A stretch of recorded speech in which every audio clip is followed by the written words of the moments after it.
Good evening, everyone. Welcome. Happy Thanksgiving almost. Please stand for the pledge, and if you choose, remain standing for our invocation.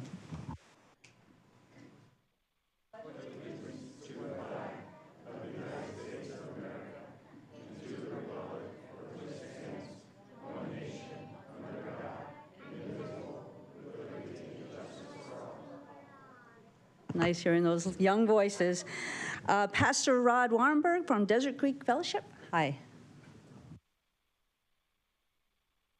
Thank you for having me. Join me if you'd like.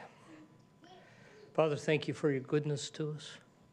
Father, I come before you tonight now in the name of your Son, Jesus. Father, I pray over this council. Father, I pray for the leadership. Lord, your word says, as it goes for the town, so it shall go for the people. And so I pray, Father, you'd be made wisdom to this leadership group tonight. I pray, Father, that you would help them to govern us well. I pray, Father, you would give them wisdom and insight and understanding in Jesus' name. Amen. Thank you.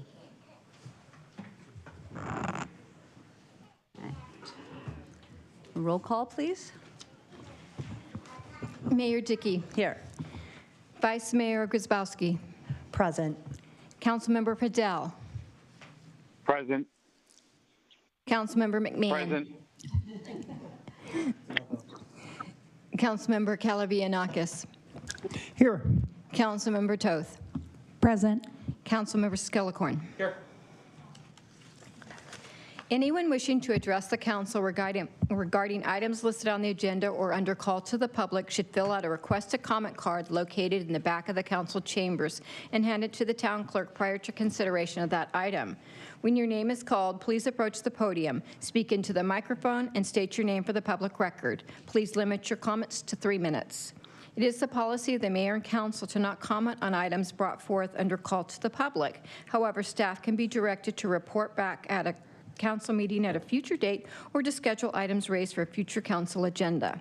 And Mayor, I also have just one thing to point out. We did remove an item from the regular agenda, the reconsideration of the sign ordinance, but I wanted to let you know that since we're no longer hearing that, we did receive some public comment, and there was 12 comments, and that they were against it, and they're in your packet. Thank you very much. We are starting off with our report, and I'll start with our town manager, Rachel. All right, thank you. Mayor, council, all of our folks here. It's just a couple of reminders that Thursday, day after tomorrow, is Turkey Day, and we are hosting our annual turkey trot. As of right now, we have over 2,500 runners signed up, but it is not too late. You can still trot. Registration is ongoing at the community center, but it does close tomorrow night at 6 p.m. So from 3 to 6 at the community center. If you want to be a last-minute turkey, please join us. We have it's a great annual tradition. And then be reminded too to stick around. The parade is right after. Also another fun tradition in our community. The note that the parade route will be going up and down the avenue. However, they will only be going up halfway. So the parade route will go up the avenue to Verde River and then U-turn and head back down. So it doesn't go all the way to La Montana this year, so that is a change. And while I am a little bit of a traditionalist, I like one holiday at a time. I would be remiss not to mention that the following weekend on December 2nd is the annual Stroll in the Glow, and that's when we will be lighting up the downtown avenue with all of the holiday lights. And we have a number of other holiday activities going on, including breakfast with Santa at the community center, our season celebration. So please check out all of the activities going on. It's a great time here in Fountain Hills. Thank you. So I'll mix it up here and start with Councilman. Thank you, Mayor. First, I just want to say congratulations to all the Fountain Hills voters. It turned out we actually had the highest turnout in the entire state of Arizona. So a big thumbs up for Fountain Hills voters for doing their civic duty. This last Saturday, actually thinking of elections and stuff, I was actually able to attend a forum on local government. We had candidates for council and mayor that were there. It was really refreshing to hear how well prepared they were and to hear their vision for the best town in the state of Arizona and probably the West. Normally our meetings are the first and third Tuesdays of the month. And I'm not sure why we had our street update last Thursday at 3 p.m. though. I just want people to know that I did send an email and publicly posted that I was working, and I had some comments about that. It's also kind of, to me, kind of a told you so moment. Because this last spring I did propose a roads first budget, and I laid out specific cuts, both in the editorials in the newspaper and even on my website. Feel free to check out allenscoacorn.com and see that. But I do find it interesting that the council was against the modest 3% cuts. And this upcoming year, I think I'll try even harder and try to be bolder and try to go for a 5% cut so we can fully fund roads. And unfortunately, that budget that was passed continues to defund roads. But there's a way to do this without hiking taxes. But we really want to aim for something like that. And really, the election results kind of prove that being fiscally responsible, living within our means, and not raising taxes is mainstream. It's a mainstream idea. So thank you so much.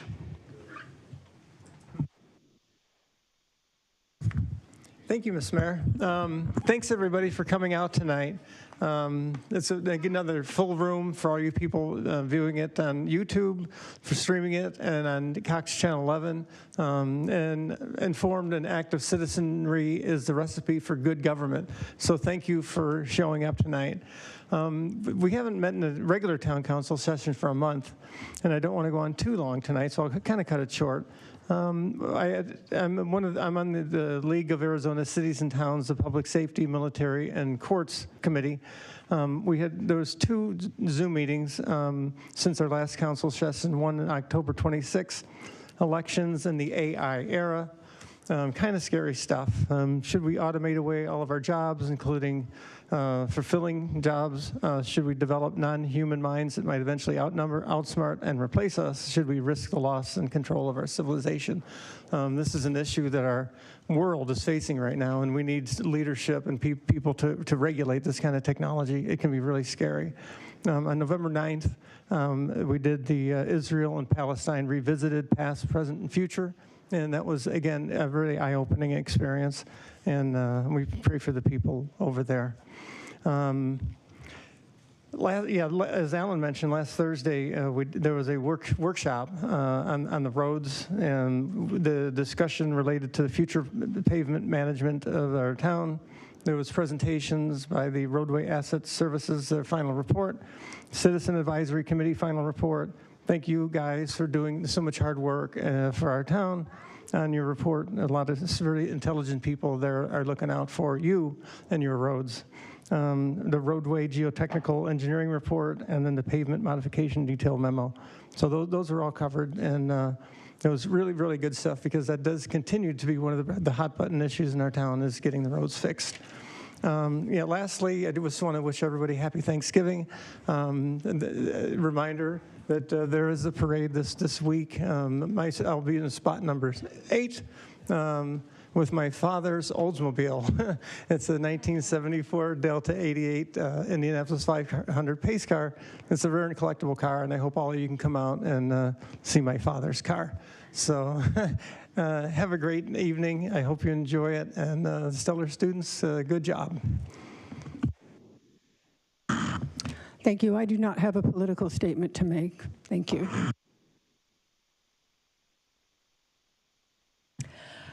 We've got a really big agenda today, and it's been 5 weeks since our last meeting, so I'll forego all of the meetings and grand openings and openings that I went to. Instead, I'm going to do my usual celebration of, yay, I love Stellar Student Day.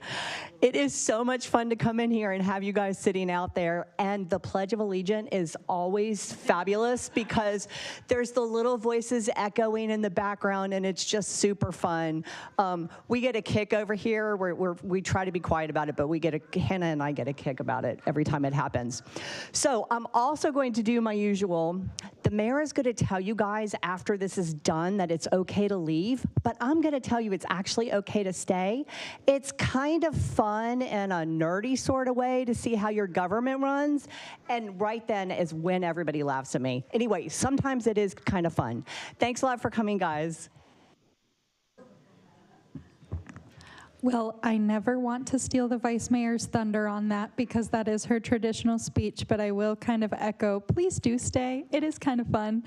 And also the Thanksgiving Day Parade, just a reminder, it starts practically right after Turkey Trot, so be sure to stick around and check. You can either check Facebook or online or the Visit Fountain Hills mobile app to look at the new route of the parade as well, just for those of us that set up our chairs and our tents and tailgate and get ready for the parade. I want to make sure that everybody is well aware that it does have that slight change to the route. And that is all I have, so thank you. Thank you. Councilman Friedel? Thank you, Mayor. I just want to wish everybody happy Thanksgiving. In my absence, we have a lot of great activities going on in the town. And, you know, I did attend I thought it was important enough for me to attend the workshop last Thursday. And I just have one point I want to make, that this council is very serious about taking care of our roads and our entire town. So we appreciate the Citizens Committee, the geo reporting, and everything else that was brought to our attention at the workshop last week. And again, we have a whole town that we need to take care of. It's not just roads. The town is responsible for a lot of other infrastructure, which we will attend to, and we will take care of our roads. And it's important to every council member sitting up there. So I just want to make sure that everybody understands that we do take that seriously. And it can't be roads only. We've got a whole town to maintain. So again, thank you, Mayor. I appreciate it. Thank you, Councilman. I appreciate that. So yeah, there were a lot of things that went on in the last 4 weeks or so. So we had a State of the County with Supervisor Galvin. Board member McMahon invited me to the Clean Air Valley Metro Lunch, and so that was great. They give out awards to cities that do a good job. Make a Difference Day. I mean, it seems so long ago, but all of that, like I was looking at my calendar, like this is actually was between meetings. Fountain Hills Cares. We had German exchange students here. They all sat up here. It was really fun, and they enjoyed that. We met with Maricopa County Attorney's Office. We had we had a pre-budget retreat, and we had the work study session on the streets. We had leadership graduation. I don't want to forget that. Bunch of meetings, ribbon cuttings, all kinds of good things. And last, I got to go to an informative dinosaur presentation over at the community center that was given out by Encore for More. Her name was Darla Robertson. It was really neat. She handed out, and there was one child there, so it was awesome. And they got to touch the fossils and such, so that was really cool. So now we are going to do our stellar students. And the way we do this, guys, is I read what your teachers said about the kids, and then Carol Merrill over here, or Vanna White, or should I say our wonderful Angela, has your certificates. So when I read your name, you can come on up. I'll read the good stuff about you. She'll give you the certificate, and then stay here, because we're going to go all the way through to the high school, and everybody stay here, and Bob will take a picture of you, okay? So we are going to start with Little Falcons preschool. I think that might be in that area over there somewhere. And we are, and I want to say this right, is it Aaliyah Norris? Elia Norris, come on up.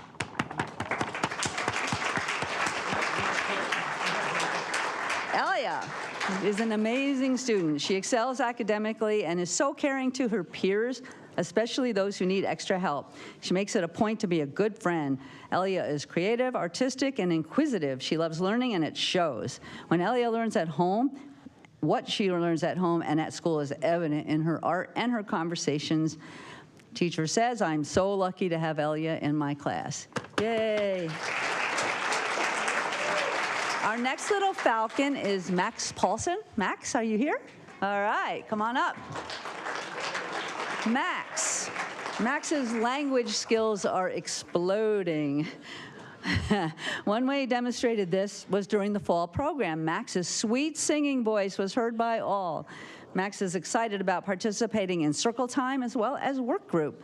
Max demonstrates empathy for others during class time and on the playground. I am lucky to have Max in my class. There you go, Max. We're moving up to the bigger kids at McDowell Mountain, and we have Macy Bush. Is Macy here? All right. Macy is a perfect example of a stellar student. Not only does she always do her best on her work, she's extremely polite, respectful, and considerate of others. Macy goes out of her way to be helpful and support others in need. In art, Macy shows great skills and offers wonderful ideas in class discussions. She shares her enthusiasm for art, work she has completed at home, and new skills she's learning. Macy goes above and beyond and is most deserving of the title Stellar Student. Macy. Our next from McDowell is Giovanni Soroka. Is Giovanni here? Come on up. Gio, they call you Gio, is a stellar student because he demonstrates the Falcon way in everything he does. Giovanni has an amazing gift for art and design, and it's a pleasure to hear and see his enthusiasm and growth in and out of art class. Giovanni offers wonderful insight to class discussions and is a pleasure to work with. He's an inspiration to his peers. It's an honor to nominate Gio for being a respectful, kind, and responsible stellar student. All right, Gio. We're getting there, honey. Well, we'll bring you back up to take the picture. How's that? From Fountain Hills Middle School, Whitney Carpinelli. Is Whitney here? Well, we'll read about Whitney. Whitney's an awesome 8th grade student and citizen. She's respectful to staff and her peers. Whitney took honors schedule this year and has worked extra hard to be successful. She maintains her excellent grades. Out of school, she's actively involved in 2 local theater companies and has been involved in recent productions. That is our Whitney Carpinelli. Next from the middle school, we have Quentin O'Connor. Is Quentin here? Hey. All right. Quentin is an amazing student and citizen. He comes to us new this year and has stepped right into a rigorous 8th grade schedule as the newest member of the I-21 Honors Program. He plays club basketball and golf and is hoping to make the team at Fountain Hills Middle School this year. Quinn has maintained excellent grades and is respectful and kind to staff and students. Quentin O'Connor. And now we've got the high school. Is Ali Lara here? Ali? Hey, come on up. Ali is an excellent student. She is one of the first to ask questions and is willing to help and is willing and able to help her peers. Ali does her best. She participates in class and actively engages with the material. Ali Lara. And from the high school, Brent Tenor. Is Brent here? Is it Tenor? All right. Brent is an all-around star student. His teachers talk highly about his determination in class, always being found on task and focused. Brent is creative, helpful, and well-mannered. He always brings a positive element to the classroom. Brent.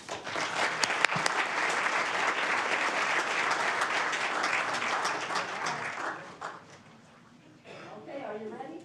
Are you ready? You be in the picture too. Okay.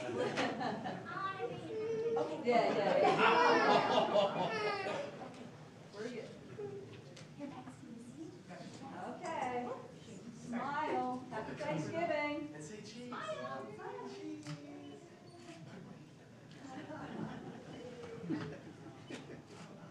All right. Thank you, guys.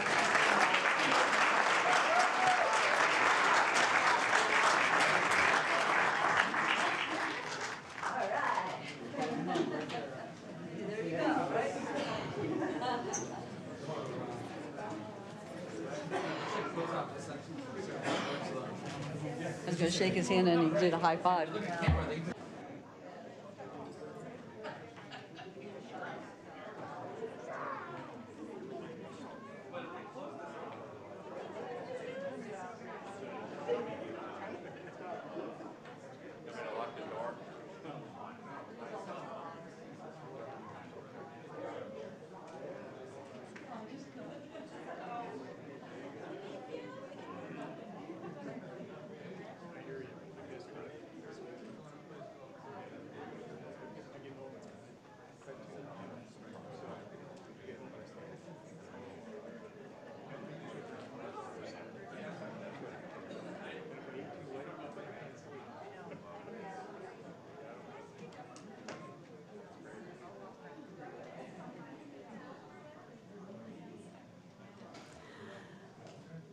Okay, there goes all the fun.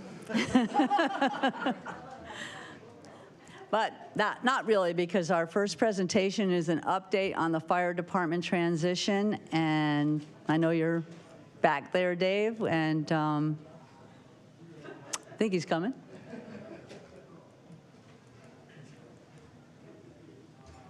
Thank you, Chief.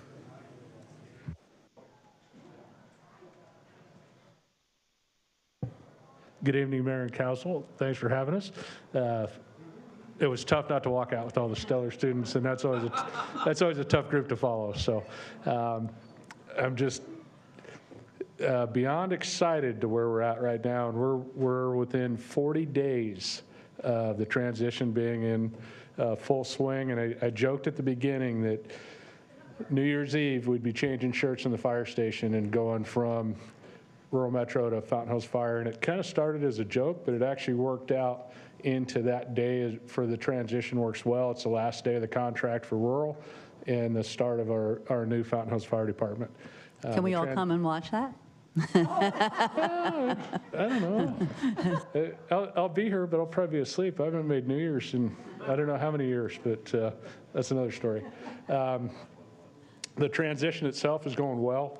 It was kind of fun looking back at the calendar, and we really started this go around in October, of 2022. The reality of it is that Chief LaGreca kind of started the whole process when he came back from Scottsdale with helping them with their transition, put together the Alternative Fire Service Plan in 2005, and that was a living, breathing document that has made its way from 2005 and up until this point. And there was a lot of good work done by Chief LaGreca, Chief Roberts. I just kind of fell into it, and am very humbled to be the first fire chief of Fountain Hills. But as we're moving forward, once we decided that the contract was going to be canceled, that really started the timeline ticking for where we were at. That was the beginning of November of 2022, and we really needed all of that extra time to put things in place and keep things moving. We bought structural turnout personal protective equipment. We bought wildland personal protective equipment. That's all been purchased.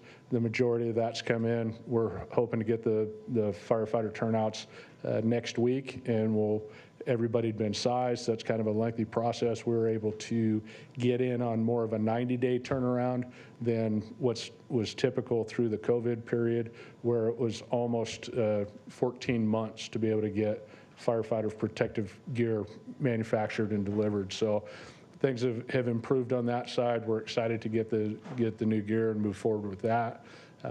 We've gone through the process with the Mesa Regional Dispatch Center. You'll also have the IGA for the Topaz Regional Wireless Co-op before you tonight. That's the last piece of the communications part. That was a long process. We started that also in the beginning of November of last year and went through the approvals that it took to get Mesa to approve dispatching for us, and that's a key piece. And as we move forward, if we make our application for automatic aid in the Valley, that regional dispatch is a huge piece of that part, as well as some training. So with that transition, we bought some computer equipment. Our IT chief has been instrumental, as well as Robbie, to help us get to where we're at with buying the necessary equipment for that cutover. There's also software that was involved with that. We have now paper patient care charts are no longer the thing. I mean, that was really all we ever did before. Now it's all electronic, so there's a software program for that. There's a software program for fire department tracking. We'll actually have better fire department call and INFRS reporting, and that's the National Fire Incident something. But anyways, it's an important part of information that's collected across the country, and it goes into things that the National Fire Administration looks at. That'll be a big plus for us. We're also excited to go through the rest of the upgrades that we've been doing. We've hired all of the 30 field personnel.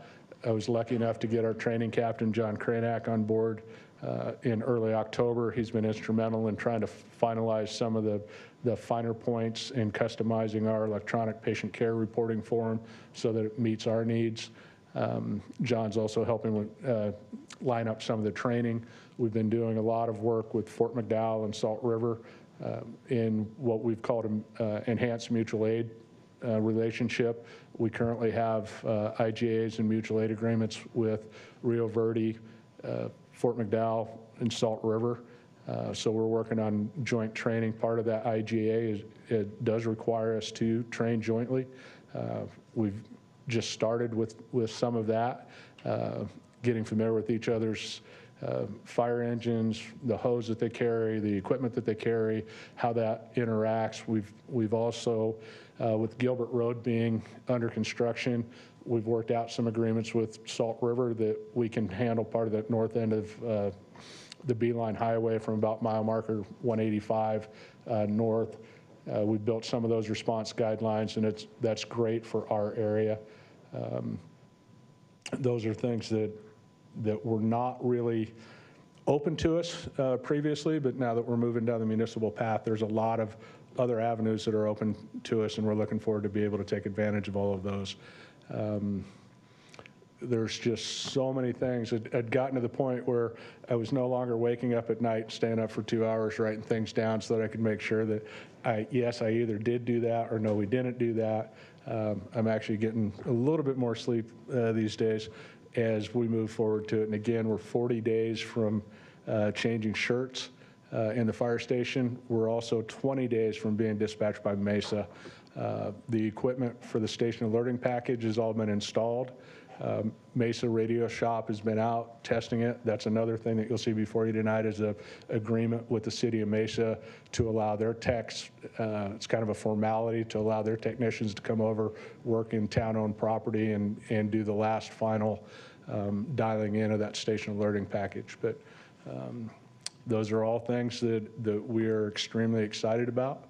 We've looking forward to, for us, and what's typical in the fire service is as new departments come on, and there are not very many of them, so we're kind of in a select few. We've been lucky in the valley that there, over the last, since 2005, there's really been 3 fire departments start up from going from a contracted service to a municipal department. So we're in a small group of those, but one of the things that we look at, we've got traditions. We'll do a pinning ceremony sometime in January or the early part of February where we'll welcome all of the firefighters in, kind of swear them into the Fountain Hills Fire Department. So that's, in a nutshell, that's what my last 14 months have looked like. And I'm just extremely excited and looking forward to the next 14 months to 2 years as we kind of perfect this and make this the best municipal department in the valley. So with that, I'll entertain any questions or comments. You know, this is so nice to see you so excited. And you know, having been part of this journey and bringing our fire department in-house is amazing. And it's so rewarding to see you be so excited. And thank you for your leadership. And also, I attended the Youth Drug Coalition volunteer event a couple weeks ago, and I had the opportunity to speak with about 6, 7, or 8 of your firemen personnel, and they are so giddy and excited to be part of this and employed, you know, and work with you in our town, that it was like, it makes my hair stand on end in a really good way. So I just wanted to let you know that and say thank you very much. Mayor, Councilman McMahon, I appreciate that. Yeah. And it truly is funny to see a 50-year-old guy be giddy, but and I'm not speaking about myself. I've got a few more years than that, but I do get a little giddy now and then too, and things like waiting on the delivery of the new T-shirts has got all of them excited. So for some of the guys here, some of the members that we've hired, they've been here for 30 years, and they've been waiting for 30 years for this opportunity. So they're all very dedicated to the town and looking forward to the opportunity to serve the residents for here. So, Thank you, Mr. Mayor. Yeah, thank you, Chief, for your presentation tonight and keeping us informed of what's going on. Like Peggy said, I think everybody up here is really excited right now. It's palpable, the love that you seem to have for this project. Fountain Hills is all about providing great government and great services to its citizens. And I do believe, after discussing this with you and you're graciously letting me tour the fire stations, that we will have the premier municipal fire department in the state. And that means a lot. And so thank you for all the work that you've done and for your leadership in this. And I'm looking forward to this ceremonies and the celebrations that will certainly follow to reward you for your good work. Mayor, council member, thank you for that. And it truly is an honor to be here and serve this community. Mayor? Thank you. Yes, Councilman. Chief Ott, I just want to thank you for your leadership and seeing this project through for our town. It's a great asset to have you guys truly represented as employees of the town. The residents know you, you know our residents, and we know what to expect, and so do our residents. So again, thank you for your leadership and seeing this through for our town. Thank you, Councilman. We appreciate your comments and all of your comments. Again, of course, thanks to everyone. When you mentioned the late Scott LaGreca, I remember sitting 2 houses ago in a study on the phone with him talking about this. He made the big notebook so that we could take control if we needed to. It has been a long journey. When you say 30 years, I hear that. I feel that. We want to thank Rural Metro, too, for helping us with this transition and all their guidance and keeping our community so safe for so many years. And our neighboring departments, the new relationships that we're going to have, that we do have. Randy Roberts, our former chief, who obviously we share grandchildren. We're in-laws, so that's very special to me. And you are being humble, but it did not fall into your lap at all. You made it happen. I sat at your desk. You showed me the numbers over and over. You're the one that made it work, so that in a way that we could afford it, we could do it. The timing was right. I appreciate you and Randy and Scott at the time, talking to my son. He's a captain now. You've changed people's lives. You continue to do that. And I want to thank you very much. You're welcome. It really has been a journey, and the support from the surrounding departments as well as from Rural Metro has been overwhelming. Thank you, sir, and keep us apprised of what's going on, and we're here to help as well. I appreciate that. Thank you. Did you have something, my dear? Oh, okay. All right, thank you. Thank you. Next.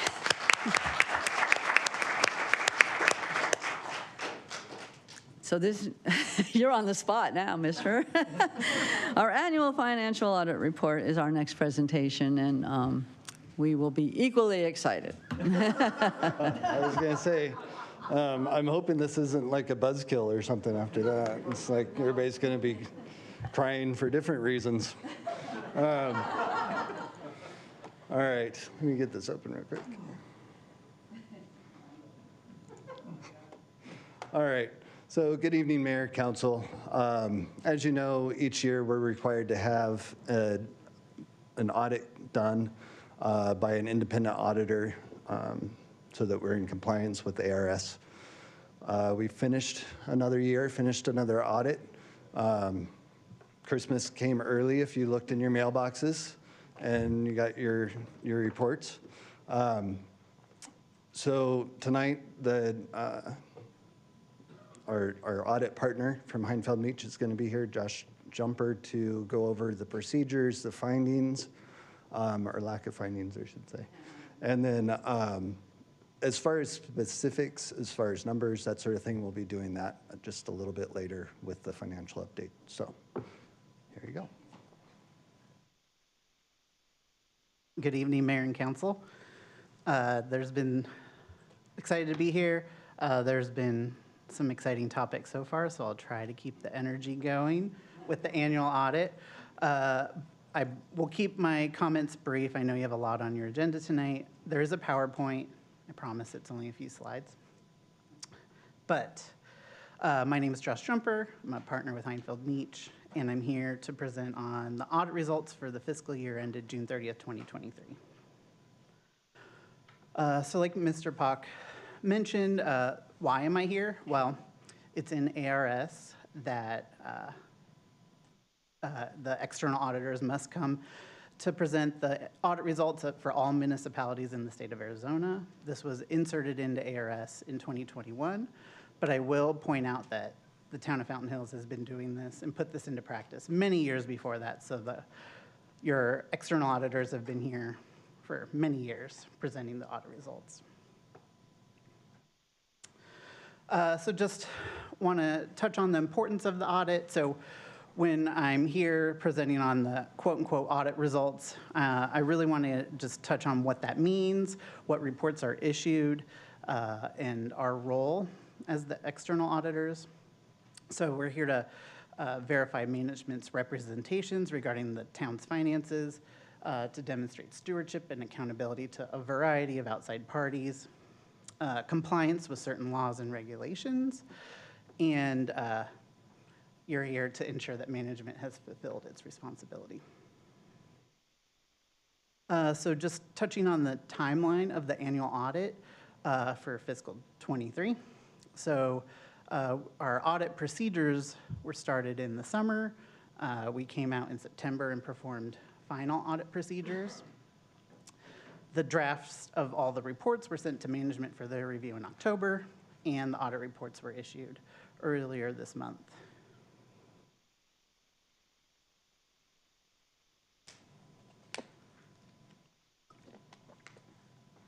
So just want to touch on what reports are actually issued when we talk about the annual audit. So I'm going to skip the communication to governance for just a minute, start with the annual comprehensive financial report.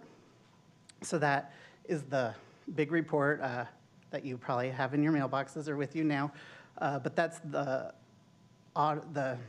town's audited financial statements. So included in there is the audit opinion over those financial statements, and includes a host of other information. Additionally, this year there was the single audit reporting package, and that's issued and submitted to the federal government when, in relation to the city's compliance with spending federal dollars. Additionally, there's the annual expenditure limitation report. So all cities and towns have a expenditure limit. And that report just indicates the city's compliance with staying under that statutory limit. And finally, there's a one-page transportation compliance report letter, which just really gets into us ensuring that the state has spent its HERF monies in compliance with Arizona revised statutes. So just a couple high-level key items for this past audit. The audit opinion of the financial statements was unmodified, and what that means is that's a clean audit opinion in layman's terms, and our opinion was dated November 8th. Additionally, we report on the town's internal controls over financial reporting, as well as spending of federal dollars. And pleased to report there were no internal control deficiencies noted for the year 22-23. In relation to part of that, the COVID-19 funding from the federal government that's came in the past few years that triggered this single audit report to be issued. And that trigger is over $750,000 of federal expenditures. Additionally, not going to get into too much accounting lingo tonight, but there was a new requirement under GASB, which is the Governmental Accounting Standards Board, just related to subscription-based technology agreements and the accounting around those. This did not have an impact for the town of Fountain Hills, but just noting that that was something that all governmental entities had to look at and account for.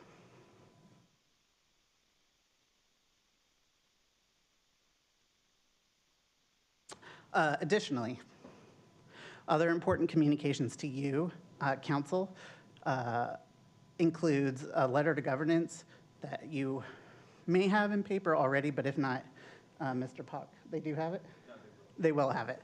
But I'm going to kind of just go over it in my presentation. So we're required to communicate with you a host of things. So we have to communicate if there are uncorrected misstatements. Pleased to report there were none. If we had disagreements with management for the audit, there were none. Additionally, in that document that you will receive is a copy of the engagement letter, which is signed at the beginning of the audit, goes over our responsibilities as the auditors, as well as management. And then the representation letter, which is signed at the end of the audit, which allows us to issue our audit opinion. In addition, there's included in there, we do inquire about fraud and noncompliance with a variety of employees and management, just in terms of during our audit procedures. But just noting that responsibility for fraud ultimately rests with management and council. And in terms of our responsibilities, we provide reasonable but not absolute assurance. And the financial statements included in the report you have is the ultimate responsibility is management. We're just providing an audit opinion on those numbers. Said I'd keep it brief, but I'm here to answer any questions you may have for me. Anybody have any questions? Anything that you want to add? I think we like what it says, so do you have anything to add, David, or no? Well, we appreciate this. Obviously, I think we had a lot of this in our packet, so we were able to look at it. And Jerry, did you have any questions? No, I don't, Mayor. Thank you. Thank you. I don't want to make sure I call on you. All right. Well, thank you so much. We appreciate it. Have a great Thanksgiving. You too. Thank you. I feel like we should be giddy or something. Good job. Thank you. So next is our call to the public. Do we have speaker cards? Yes, Mayor, we do. Okay. First up is Wendy Kelleher, and on deck is Crystal Kavanaugh.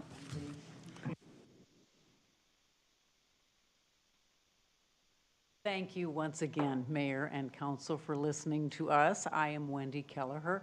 I am on the Board of Directors of the Village at Town Center. We share two significant borders. We share a border along our western side and along our northern side. The western side we addressed a little earlier with the community garden. We continue to have somewhat troubled relationships with the community garden, and we are asking that the community garden fulfill the promises that they made to us earlier about putting in landscaping and removing certain eyesores from the back. But now, since Park Place Phase 3 has been approved, we have our northern border, and we just ask really one main thing. I didn't prepare a statement tonight because my message is simple. Your backyard is our front yard. And we will enthusiastically and, if necessary, aggressively protect our front yard. So that's why I'm here tonight, is to remind the council that we are a partnership. We share property to some extent, and we'd like to be involved in the conversation with anything and everything that would affect our front yard and your backyard. I have asked to have some meetings with the council and with the staff to talk about some of the things that are happening, particularly along our northern border, mostly as regards water mitigation. We've had a lot of damage on our property because of the water that runs off from the city property, and I am going to be working with, hopefully, your staff to talk a little bit about that and see what happens as Park Place Phase 3 is developed. Thank you very much for your time, and please remember, your backyard is our front yard. Thank you.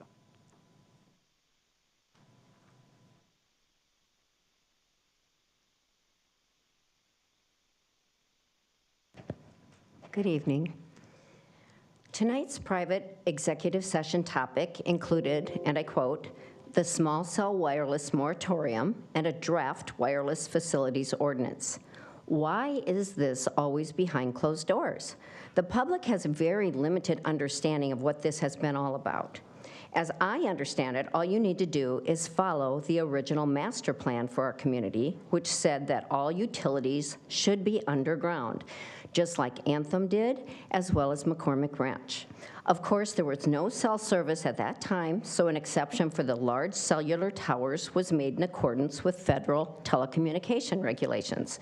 Those federal regulations refer to the large 5G cellular towers and antennas, such as is behind the Alamo. What the council should essentially be addressing would be more appropriately called a broadband ordinance, not writing an ordinance for above-ground small towers, but an ordinance requiring all utilities to be underground in beautiful scenic Fountain Hills. Again, not related to cellular, so not falling under the federal telecommunication rules. Using underground fiber optic lines provides more protection from the various weather elements and will provide the fast streaming services that people want. I can see where the public and myself were initially confused with this broad 5G topic and term. When you look at your cell phone or your cellular internet, such as Verizon, you see the 5G symbol. But that relates to 5G cellular, which uses those large cell towers with antennas. These small wireless towers are entirely different. Previously, the council put a moratorium until the end of the year on approving any small wireless above-ground towers until more information was obtained. Research information has been provided to you from citizens. The companies who want their small tower business in Fountain Hills will choose to put them wherever they want, and they will become eyesores. So what has been the holdup to writing a basic ordinance stating all utilities should be underground to address this issue straight on?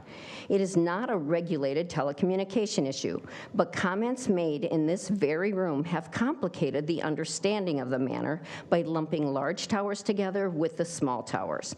If we have a master plan, the strategic plan, and then an ordinance in place requiring underground utilities, it should not be this complicated or need to be discussed behind closed doors without public input.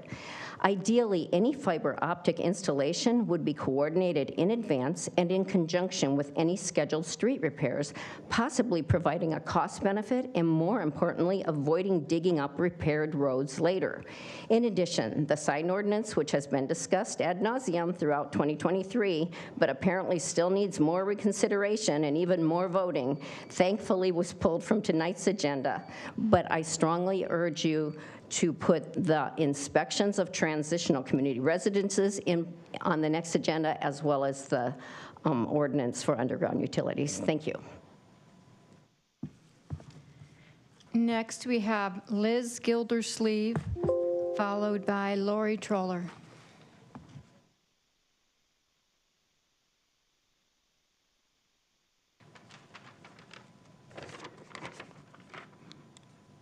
Good evening.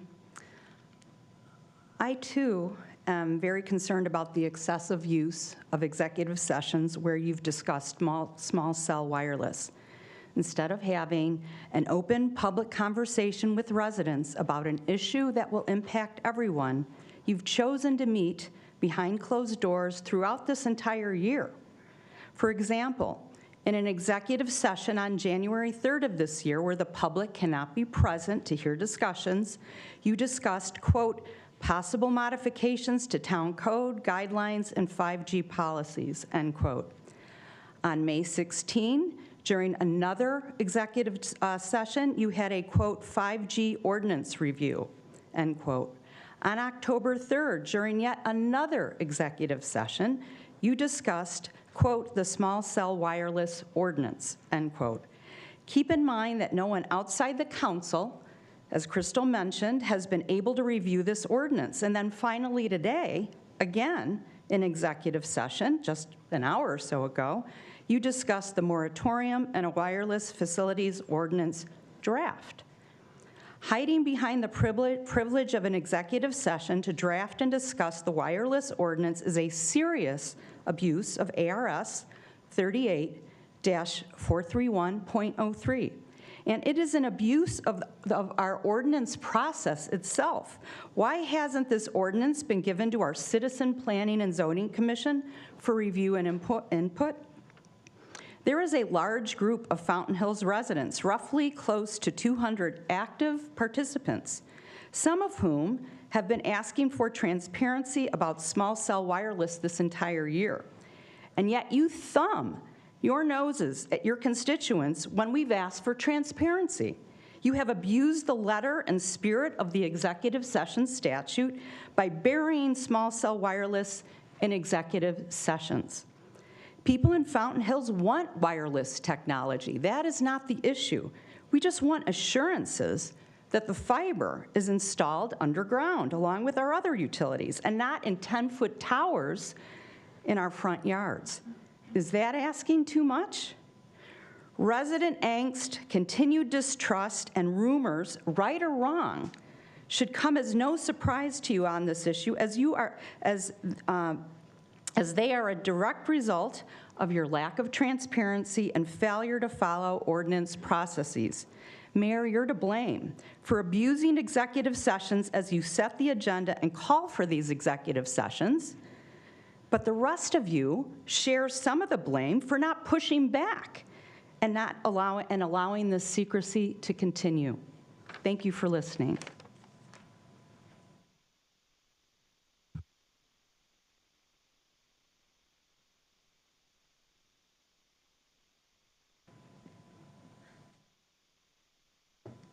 Lori Triller, resident. For 18 months, I've come up here, and all I've ever asked for is to assure the Fountain Hills residents that we have services brought to our homes the best possible manner, and that's underground, adhering to the same policy all our utilities meet. This town has the extraordinary opportunity to do exactly what Anthem did, providing broadband services to homeowners underground without a single broadband tower.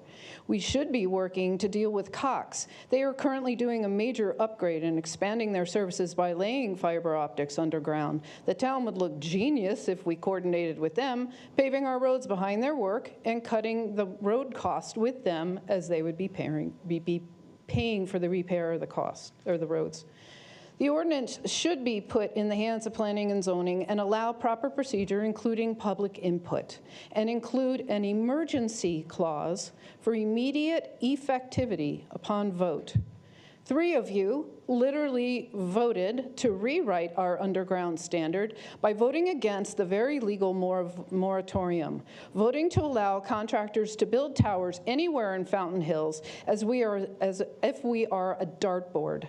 Service can and should be brought underground, which provides even better, more reliable service, but your vote was to deny that.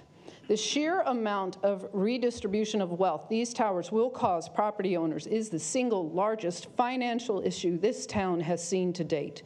Voting against a moratorium and for a tower ordinance is in defiance of the very foundation of this town. Refusal to put these services underground is acting in complete antagonism towards property owners. You all received a notice for the basis of the moratorium. For the 3 of you that voted against the moratorium, you will receive an affidavit. Ask Donald Trump and his lawyers how that works out, not Aaron. You will receive another notice to convert the moratorium to a resolution to an ordinance, and for excessive use of executive session. Our town does not have a town charter. What's a town charter? It's a document that defines standard operating procedures for the City Hall. It lays out procedure for how things are to be done. For example, what steps are to be taken when you update an ordinance. Not having procedures leads itself to malicious actions, whether they are intentional or not, and gives question to the credibility of anyone involved.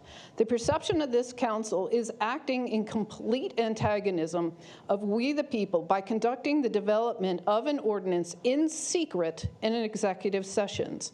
As of next week, this council is under investigation by the Arizona State Attorney's Office for excessive use of executive session.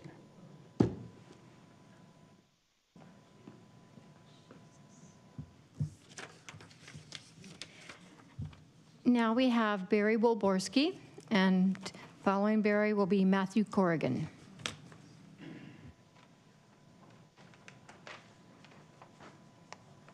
I am Barry Wolborski, and I'm not going to talk about the cell towers. As you know, thank you. As you know, I'm the treasurer for the Sunridge Canyon Homeowners Association, which consists of 788 homes. At our last board meeting, we had complaints about the lot on the corner of Golden Eagle and Bainbridge, which is currently being used to store broken cement, but has stored other awful things in the last year. Before the town decided to store this ugly building refuse here, the lot was completely natural. The location is on a heavily traveled street across from a church and preschool, and next to our premier park, where thousands of persons come every year to play in their baseball tournaments and look at our ugly little lot full of concrete. Is this really the way we want to present our town? I have spoken about this before, as have other homeowners with junk rock, asphalt, and other unpleasant things adjacent to their properties. We need now some direction from the council to allocate funds or direct funds to mitigate these horrendous eyesores. You could do landscaping. You could do very attractive landscaping around this, which would hide the broken asphalt and the broken concrete and all the other nasty stuff they put in there, and actually add something to the community. Or you could build a nice wall around it. But clearly the council needs to give staff some direction on the issue, because otherwise nothing is going to happen. All Fountain Hills residents are proud of our beautiful town, and these junk material storage areas are a blot in our community. Thank you.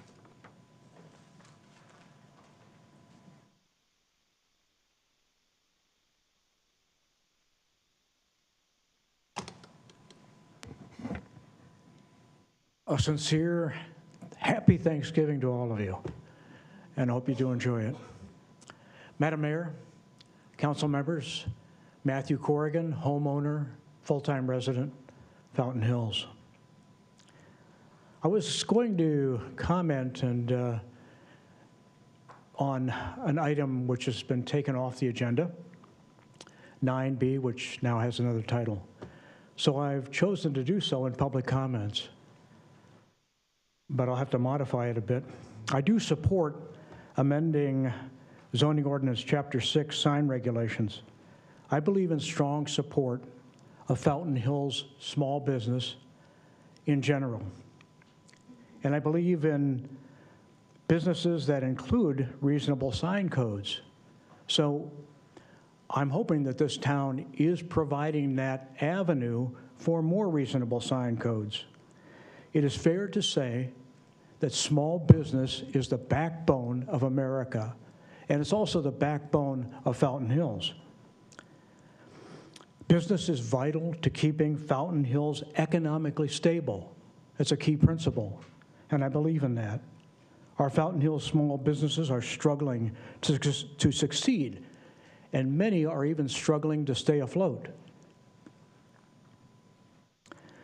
So the town really, I hope, will be offering additional amendments to the sign codes, not just with words and programs, but action.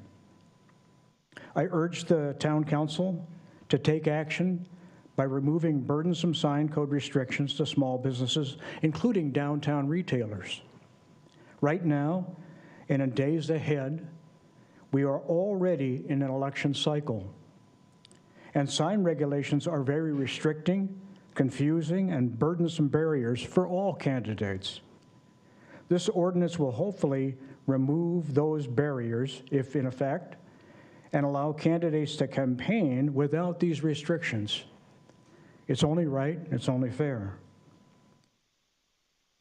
Small businesses here in Fountain Hills would be stronger, better off economically, and support the town with more revenue. So I urge you again to review this and make those amendments as necessary. Thank you.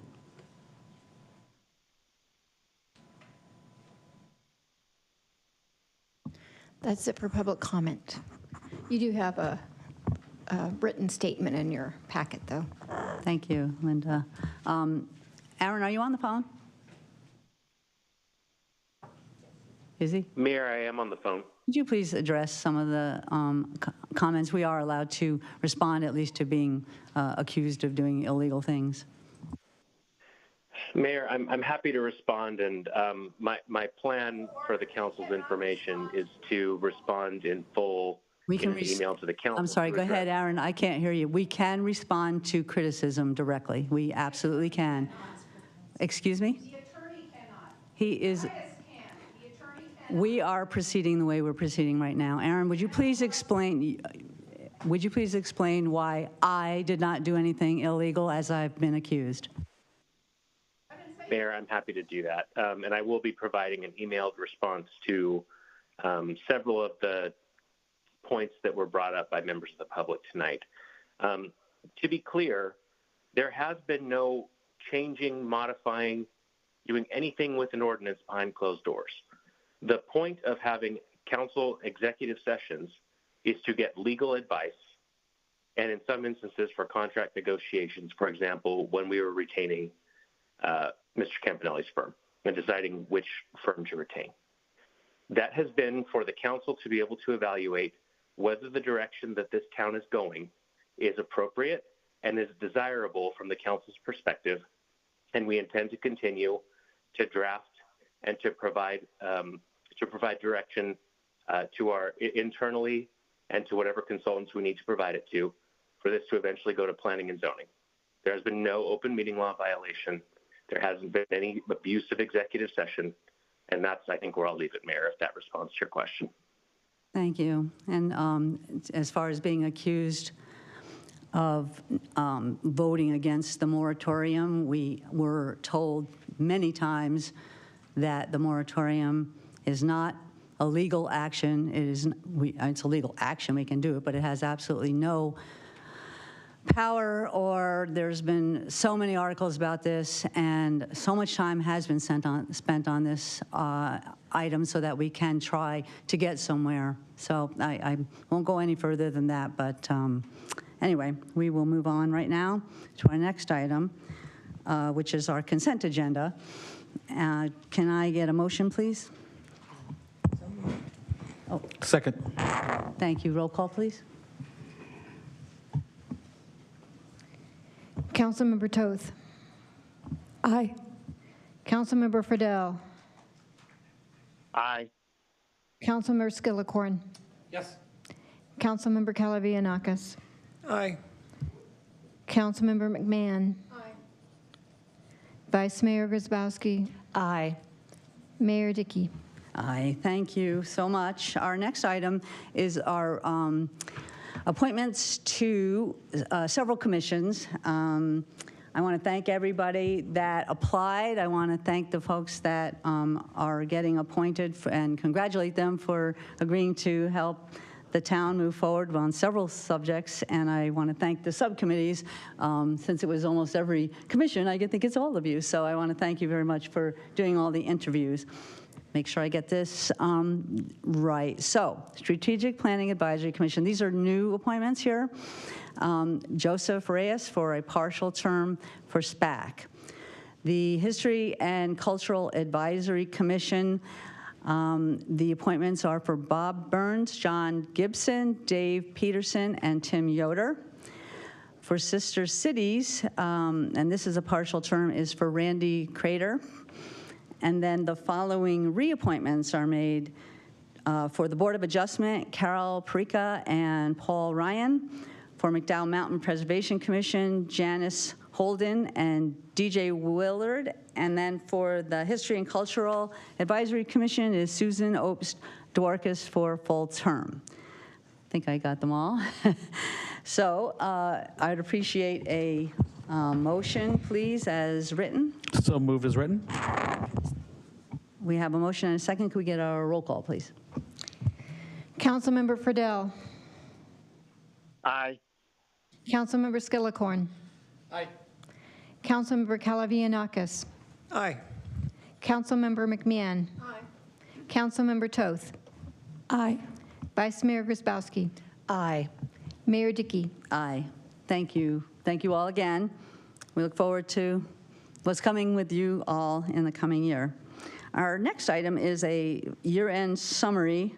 I think we're going to be hearing from David. Thank you.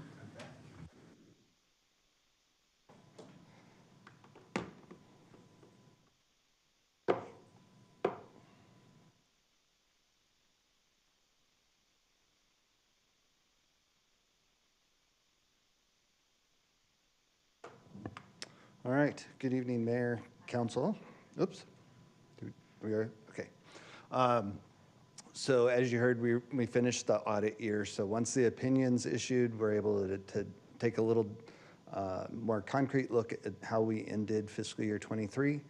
We're gonna do that first. And then we also have some updates on the first quarter of fiscal year 24, our current fiscal year, as far as revenues. As part of the year end with the final amounts, we can also take a look at year-end transfers that happen. And if you remember, during the budget process, there were a chunk of capital projects that we delayed until we had those final numbers so that we can make a decision on moving forward on those. So all of that to look forward to. First, the fiscal year 23 year-end results. And these are just summary points. So we did collect $3.3 million more than what we had budgeted overall in the general fund. Our general fund expenditures were $9.5 million less than what we had budgeted for. That includes $4.2 million that we saved with the ARPA funds, using those to pay for our public safety contracts. Allowed us to save that money in the general fund that would have otherwise gone to pay for that. Overall, at the end of the year, there was $7.4 million left over in the general fund after we did our reserve funds, so our rainy day fund or stabilization fund, and our unassigned fund balance reserves, and our transfers to other funds. There was 7.4 in fund balance left. So as far as individual funds, I'm not going to go through each of these. They're grouped by the classification that you'd find them in the financial reports. So the first is externally restricted funds. That includes the streets fund. So you can see the year-end balance there is almost $7 million. And then all the other various funds totaling about 9.4 for all the restricted funds. Next is committed funds. These are funds that council has acted and put into these specific categories. So there's our stabilization fund. You can see we've got just under $4 million put aside in that fund. And then total 11.5 in all of those. Next is assigned. These are basically, they're assigned per town policy. So our environmental fund, facilities reserve, vehicle replacement, those are all town policy related, and there was $9.2 million in those funds. That leaves the only other category that there is unassigned, and that balance was $11.6 million at the end of the fiscal year. So there's a summary of all the funds. You can see, what is that? $9.6 million in fund balance, more than what we had in at the end of fiscal year 22. Our stability metrics are also improving. You can see At the end of fiscal year 22, we had 6.4 months of revenue in our reserves, or in unassigned, and we ended last year with 7 months. So we've got basically 7 months year-end fund balance. If something were to happen tomorrow, we would have 7 months of revenue basically set aside that we could use. Any questions so far on fund balances? Okay. Must be really good at explaining this. Okay. All right, so then we'll go into fiscal year 24. We will be revisiting the 23 balances. If you've seen, gone through the presentation, those transfers and the CIP is we're gonna go back to that. So, but first, a look at the first 3 quarters of the year. Actually was pretty well. Our total taxable activity was 154 million. So that's basically all of the activity within town: sales, rents, hotels, motels, short-term rentals, everything. $1.4 million in taxable activity. That's $15.8 million more than there was for the same period last year. So I do have a question. So the TPT and the construction sales tax were kind of out there in March, and that kind of makes that look like that. When we get there, could you explain that? Sure. So the construction is coming up in a couple slides, I think. But that peak that you see in April is, yeah, this chart is based on when the reporting is done. So in April, there was reported activity. It was actually a speculative builder sale of an unnamed project that we collected a nice sum. They made some decent money on what, so they pay TPT on the base value of when they constructed it. If they sell it within a certain amount of time for more than that, they have to pay the TPT on the difference. So that's what happened. That was reported in April. It's actually collected as revenue in March, so it throws it back a month on the other slides, but it's the same thing. Again, you can see that peak there is now showing in March. So that's because the revenue is earned in March. So, oops. I have a question. Sure. So if you take out that one time, is what sounds like you're saying, income, not to put you on the spot, how does that level this out? So if you looked at the, probably would have been around $5 million for the month of March without that one-time speculative, just based the average there. It was definitely a nice surprise. We thought there was a mistake when we actually did the notification. Yeah. So we dug into it a little bit and actually found out that it was a spec builder sale. So in other words, don't get used to it, right? no, definitely. There's a few things. There's a few of these charts that have anomalies in them that stand out, and it is basically usually just one-time type thing. So we had budgeted to receive $3.24 million. We actually collected $4.19. That's almost $1 million more than what we expected. However, it was a decrease from the prior year, from 23 of $292,000. The retail sales, by far the largest category of TPT that we collect, is traveling right in line with prior years. There was an increase of about $100,000 compared to last year. We expected $2 million, we got 2.3. We'll take it. Every little bit helps. Then here's that construction. Definitely is more pronounced here because it made up a large portion, right, of that 1 month. So the other tall spike that you see in July of 2022, it would have been fiscal year 23, but July 2022, was actually in some audit collections that we had. So again, not recurring very often, so they stand out.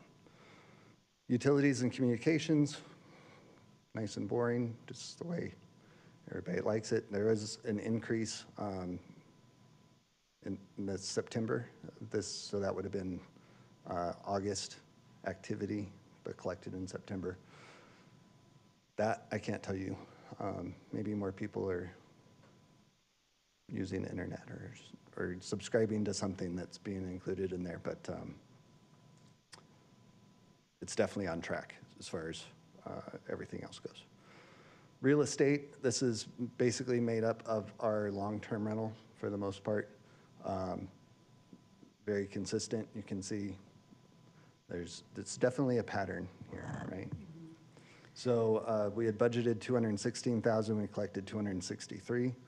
It's an increase of 5,000 over the same period last year. The 200, so what is it over a whole year? I mean, you expect it to basically be almost $1 million. So this particular, we don't budget it specifically like this. Let me see if I can. I guess you know what my point is. On January, Right, so it goes away. 2025. So that had to be part of our budget discussions for next fiscal year. Yeah, January yeah. 2025, right? I'm pretty sure it was about 655,000 for the long term, last time I looked at it, for 23. Yeah, and so we'll have it for half a year, and then next January, it's 0. Correct. Thanks. And I'll mention that the reason that is because the legislature took it away. So now we will have, and with the way rent has been going, it's, you know, it could be more than 600,000. It could be quite a hit for that half a year and then from then on. Correct. So that whole category we have for this current fiscal year, just over $1 million for that whole category. The long-term rental portion of that is about 650, I believe. Mm-hmm. So then restaurants and bars, again, restaurants and bars and services are probably our two most vulnerable categories to any kind of, you know, recessions, cutbacks, that kind of thing, shutdowns, all kinds of stuff that we've experienced lately. But I'm not seeing any alarm bells going off in these two categories, this one and the next one. There's a slight decrease, but it's still holding on pretty well. Again, services. This one was a little, it surprised me a little that it was below where we were last year by about 100,000. After I looked at it, my immediate thought was that it was short-term rental related, that we started with the ordinance 2209, starting that in February. However, when I dug into it, there was no decrease in the short-term vacation rentals. It was actually golf and personal property rental, like equipment rentals and that sort of thing. So it was a little surprising. Hopefully that comes back up, but it's definitely one to watch. Yeah, that whole, it's a little bit weird for, what's the grade there? 2022, it's like started so high in July. So these are just sort of anomalies. Right.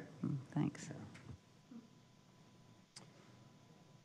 All right, so then that leads to the state shared revenues.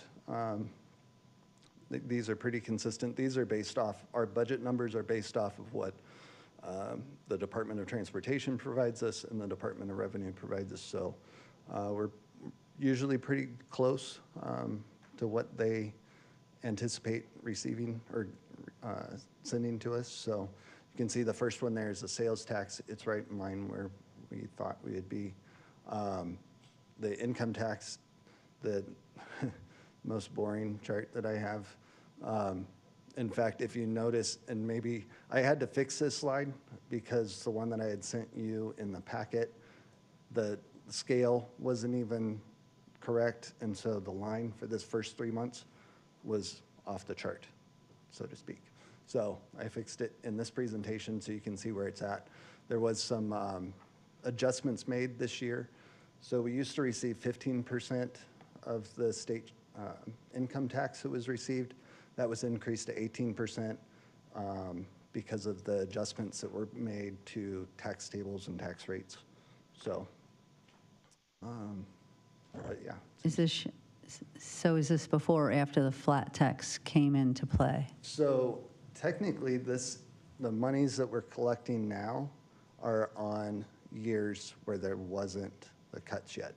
So this year we're going to receive more than what we can expect to receive next year. So when we look at this next year, that line's going to be below where the blue And the is. 18% won't make up for it then, right? It's going to help. It's going to be better than 15%. Than 15, yeah. Compromise. But it all remains to be seen if the state receives more income tax with the lower rate. Those numbers are yet to be seen, so.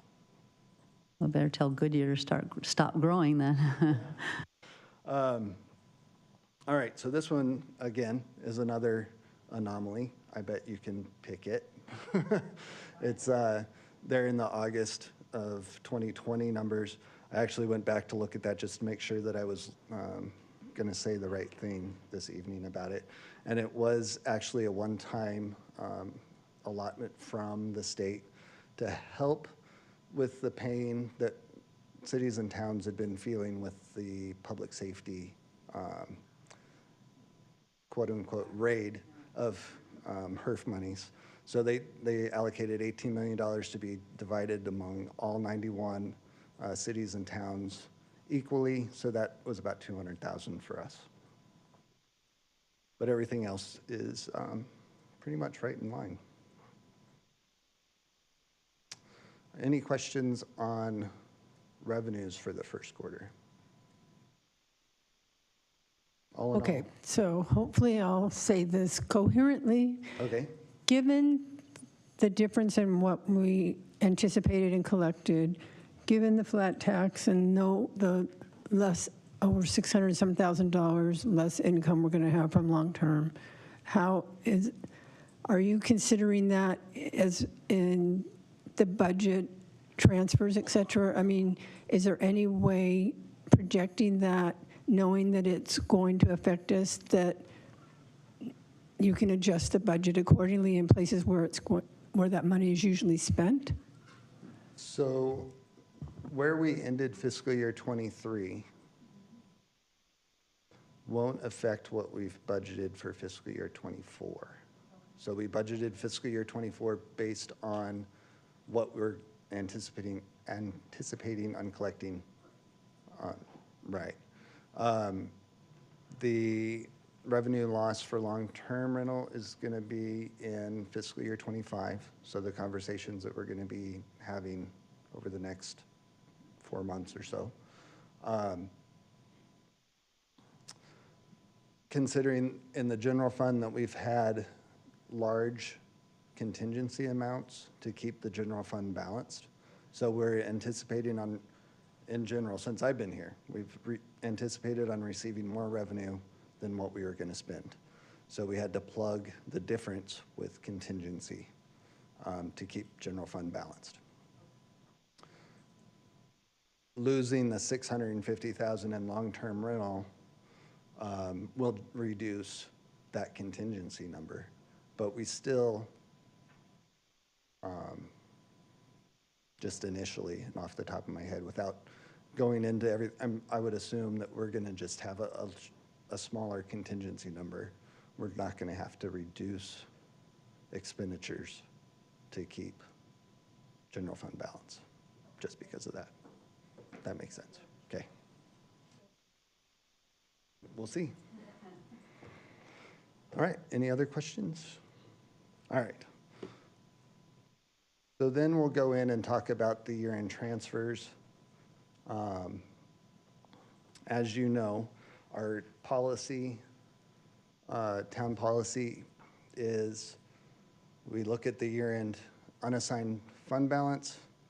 We take out what's required for reserves, again, for our stabilization fund, to make sure that that equals 20% of our average 5-year general fund revenues. We also have a 20% reserve that we keep in unassigned. And then during final budget adoption, council approved certain transfers even without knowing what this final balance was going to be. That's because those transfers are required to fund those funds: environmental fund, the facilities reserve fund, and then council also approved $4.2 million of the ARPA funds that were sitting in facilities reserve to be sent to streets. All of those transfers have already happened. So if you take the fiscal year 23 fund balances, that's as of June 30th. You'd have to add the $4.2 million to the streets fund to get what most likely the balance is going to be about. Obviously, we have ins and outs, those first 4 months as well. But just wanted to let you know that those transfers are already done. The second half of this slide is recommendations from staff and something about these screens. These screens are like stretched or something. There's one more line that should be under there. Yeah, apparently. Now I'm going to have to look at my printout to see what the actual number was. So yeah, it was 4.9. So that bottom half of the slide are staff recommendations. $2 million from the general fund to facilities reserve for the lake liner. We currently have $2 million in that fund. We've put $1 million over the last 2 fiscal years. This was a good year. We obviously collected more revenue than we thought we were going to collect, and we spent less than what we budgeted. That difference is a larger unassigned fund balance. I am thinking that it would be a good year to put $2 million towards that lake liner. We know inflation over the last 2-3 years has hit us pretty hard. What we were expecting that project to cost has gone up. Obviously, we don't know exactly how much, but I'm guessing it's going to be at least $1 million more than what we were thinking. So it would be a good year for that. And then another $500,000 to facilities reserve. This one is kind of the, I don't want to say that, kind of the stepchild of the funds. When the study was originally done in 2015, they recommended that $900,000 get put into that fund every year. We haven't quite done that since I've been here. It's usually $500,000 and it's done. It would be a good year to actually increase that fund balance as well. The one that's not showing on the screens here is what's left over after that is $4.9 million. As far as town policy, that would go to capital projects fund. So the facilities reserve fund, we keep talking about the community center and such and other things. If something's in a capital projects fund, can we put it into a facility? If something so we got the facility reserve fund, which is more of like preparing a car is going to break down or, a roof's going to crash or whatever.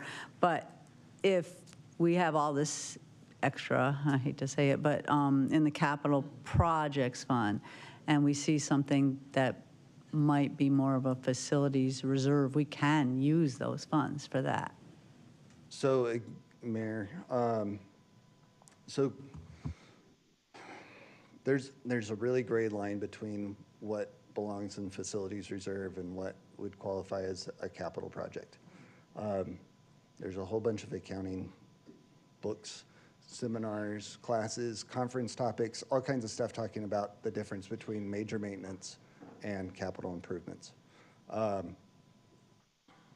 Right now, to qualify for a capital project, it's got to be a project over $50,000. We have an example right now that's actually getting paid out of facilities reserve, and that's one of the lake pumps is being repaired. It's going to be about 30. So that's coming out of facilities reserve, just because it's under the 50,000, but it's not 30,000 that we had in community services budget planned on spending. So it's kind of that catch-all major maintenance type fund. So That makes sense, because if it's a facility, if you think about the fountain as being a facility, Absolutely. then that makes sense. And that's why we're setting aside money for the lake liner in that fund, because it is a place where funds can accumulate. Once that lake liner project does kick off, the funding, I'd recommend, be transferred to the capital projects fund, though, so that it's able to be used from there as a capital project. Councilwoman? Thank you, Ms. Mayor. I do find this a little perplexing, so forgive me. It's accounting, simple government accounting. On the $2 million for the Facilities Reserve Fund, Director Weldy told us we've got a pretty big bill coming up with the community center for repairs. If we put that fund, I'm assuming when you say lake liner, like an example of what would be in that fund, or are we designated $2 million for that fund? It's to that fund for that specific purpose. So that $2 million that's there, we can't just, well, council could, but as staff, we couldn't go and spend it on the pump, replacing the pump. Or If we like put it in that it's fund. segregated within that fund, specifically for that project in the future. Okay, thank you. It just seems to this council member that if we're putting $1 million a year towards the lake liner, that's adequate. And we've got a lot of other expenses. And again, the community center is one that really bothers me, because that's a clear and present danger for right now, where the lake liner is a potential for the future. So I would just recommend myself that $1 million would be designated towards the Facilities Reserve Fund for the lake liner. That would be my suggestion to council. I've said that before as well, because if the lake liner fails, it's a community issue, and it's a community project, and it's going to be $14 million. So we're going to have to, it would, it might be slow and it might be, manageable for a while, but it would have to happen. And we're Fountain Hills, and the people of Fountain Hills would have to recognize that that's something. We would not be able to write a $14 million check and plus what are we going to do with all the water and all that? It's just a huge, the whole thing is like mind-boggling to think if it happens, because what we did before was bring it all over across the street, but I agree that I don't want to put more than $1 million into that lake liner as well, unless there's something you're saying that would restrict us from putting it into something like fixing the community center, putting it towards the community center, because that was a real painful one, obviously. So right. So what I'm hearing is we'd like to just do another $1 million like we did the prior 2 years for the lake liner. So that'd be for that specific purpose, and the other $1 million to still go to facilities reserve, but maybe for the community center. I don't want to get into a lot of trying to pigeonhole specific money for specific projects in facilities reserve. It's supposed to be kind of more of a generalized thing, but we can do that. It's Rachel, do you have Yeah, just I think there's a clarification. The projects that we've been doing on the community center currently have been funded through CIP? For the most part. We did have some facilities reserve the first year that didn't fit into that. That niche. But for the most part, the bulk of those projects are being funded out of the CIP. Correct. Thus, the $1 million that would be going to the liner would stay there, and then what I'm hearing is the other $1 million you'd like to put into capital projects in order to help offset what we're expecting with the community center. Is that right? It is to me. Yeah, that was me too. Yeah. Councilwoman. Hi. I actually, I'm not sure if I'm the minority opinion here, but I actually have kind of the opposite opinion. I was going to ask if we were allowed to put more at the lake liner. My concern is when we do have to write that $14 million check. And I understand that the reality would be in that kind of scenario where it has to be taken care of, there might be a bond or something that's a way to get the rest of the funds. But I think in a year that we have this unique opportunity to put away extra money and be especially fiscally responsible, I believe that we should take advantage of that. So I actually was thinking to, and I wanted to ask you, is it possible that 4.9 million that is going to capital projects, which therefore a lot of that could be used for the community center, are we allowed to shave a little bit off of that and add to the lake liner? Sure. Mayor, council member, these are simply my suggestions. Council can make any decision whatsoever how to divvy up that $7.4 million. Thank you. That was my main question, because I know that our financial policy, from your summary, and thank you, says that it would be used to satisfy fund balance requirements first, and then any remaining would be transferred to the capital projects fund. But just to be super clear, we still have flexibility with those numbers. Right, yeah, okay.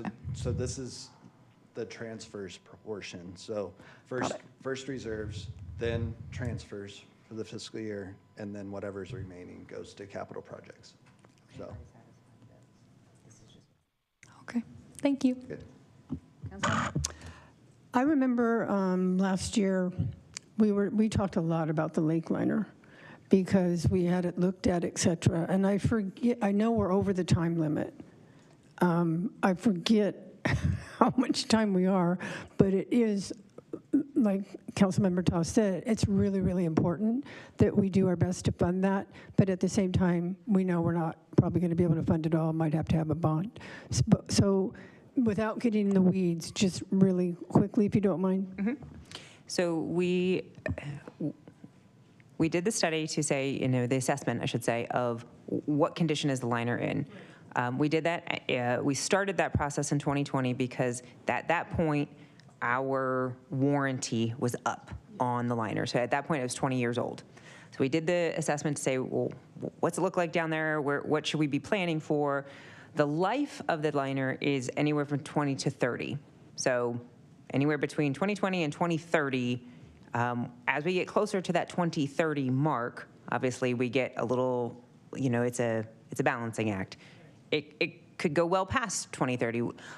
Our job at this point is to kind of monitor, are we seeing any indicators that there's a problem? Are we seeing any, red flags that say, hey, we may have a leak, or hey, we may have deterioration? And so we're doing evap tests on, an every other year schedule. We do site checks. We do some other things to make sure that the integrity is there. At this point, everything looks good, but as we all know, the closer we get to that 2030 mark, the more we want to be aware of that. Also, my second part of the question is, if these allocations or transfers are made, the $2 million to the lake liner, if later we look at it and we say, can we transfer some of that money out for something else, is that a possible scenario?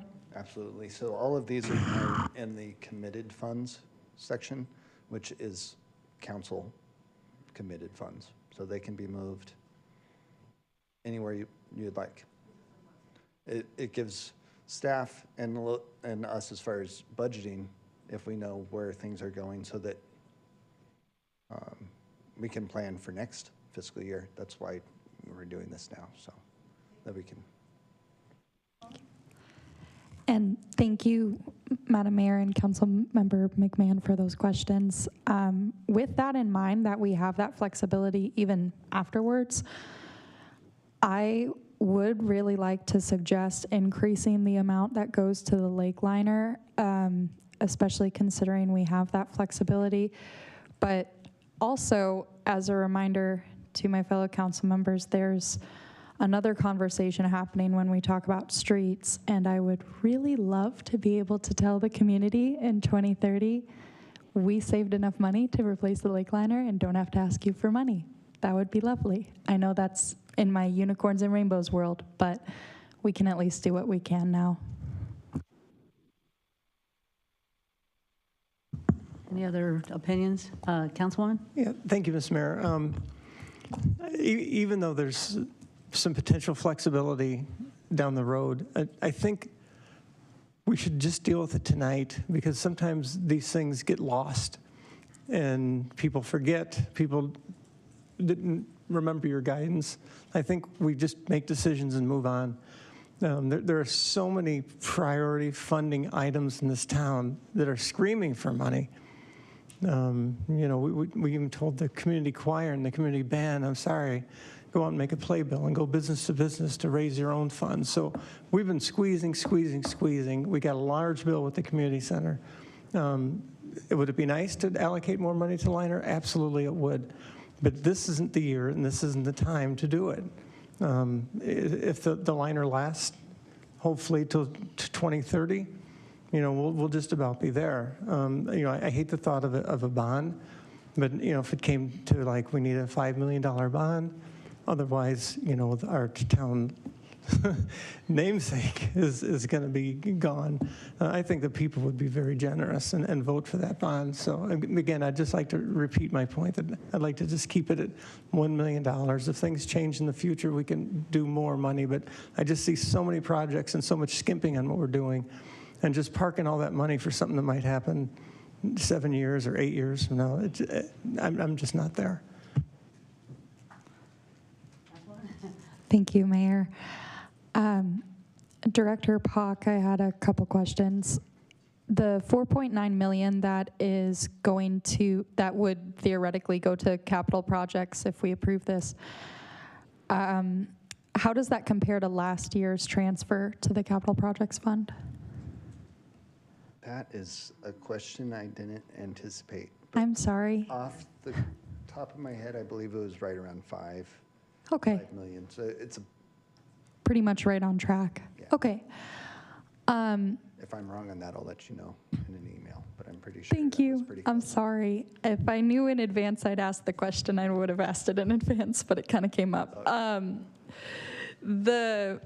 Okay, so the 4.9 million, if that's right on track, in that case, maybe we could just keep it at the 2. My concern with this liner is that when we're already talking about fixing our streets, and then we're also talking about the fact that this liner would be coming down the line, if we have an opportunity to be saving up for one of those really big projects, I think we really need to do so and do it right. If we're already moving 4.9 to capital projects, that can then go to the community center or the funds in the facility reserve, depending on what amount it is. I can understand maybe not putting more than 2.2 million, but I would really, really caution the council on passing the buck on this one. That liner's going to be a big project, and I don't know how willing the community would be to accept 2 bonds in a short amount of time. Thank you, Madam Mayor. It sounds like everyone's got their point across on this here. I am very concerned about these expenses. I mean, I love the pay as we go. I love paying things off and having money ready to go in the savings. But we have to look at our biggest deficit there is. So the lake liner matters. I think it's a big deal, but we've got a road deficit. So I actually want to make a motion to approve the transfers, but I want with one amendment, and that is to take that 4.9 million and send it to roads.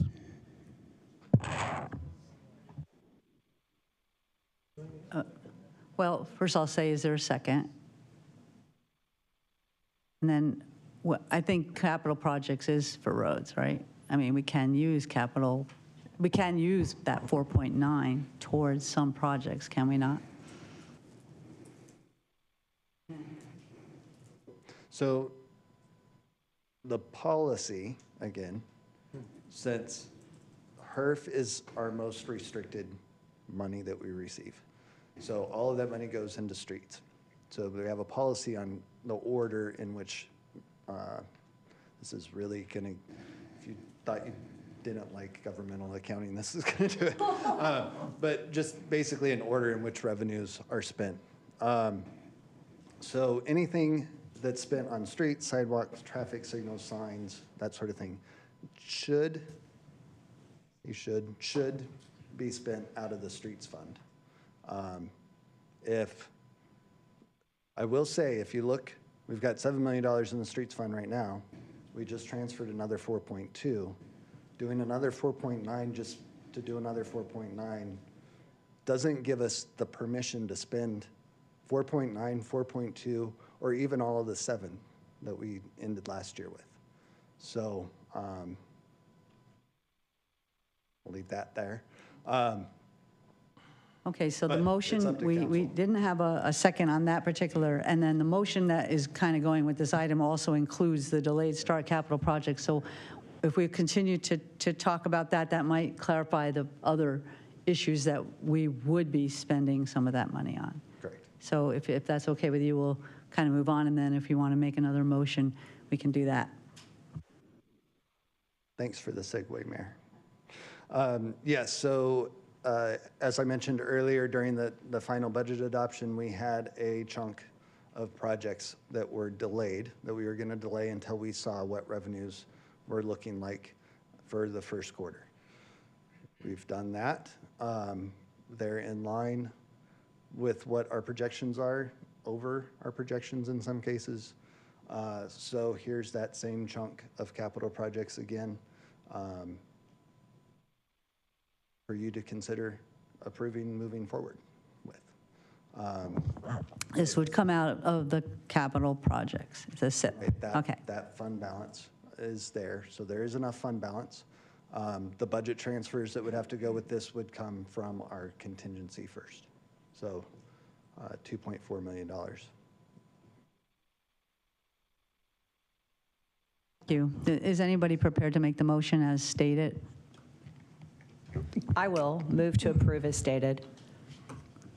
Second. Thank you. And just for the record, that's moved to approve transfers of FY23 year-end unassigned fund balances as presented and authorize delayed start capital projects and associated budget transfers as presented. We have a motion and a second. Is there any further discussion? And I just realized I forgot to ask if there were cards. Mayor, for this item, no, we don't have any speaker cards. Thank you. Phew. Yes, ma'am. On the delayed projects, we're still going to get another vote on that later? On the delayed projects? This is sort of like a budget meeting where we're voting on it, and then as they come forward, we will reconsider them. Right. Yeah. Just wanted to make sure. Yeah. All right. Can we get a roll call, please? Councilmember Calavianakis. Aye. Councilmember McMahon. Councilmember Toth. Aye. Councilmember Friedel. Explain my vote, Mayor. You bet. As long as we have a reconsideration of those projects, I would be in favor. Thank you. Councilmember Skillicorn. Aye. Vice Mayor Grzybowski. Aye. Mayor Dickey. Aye. Thank you very much. Thanks, David. Oh, Mayor?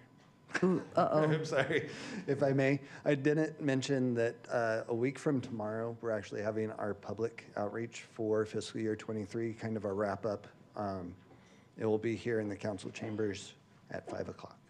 So there's my Thank you. unsolicited solicitation. Be there or be square. All right.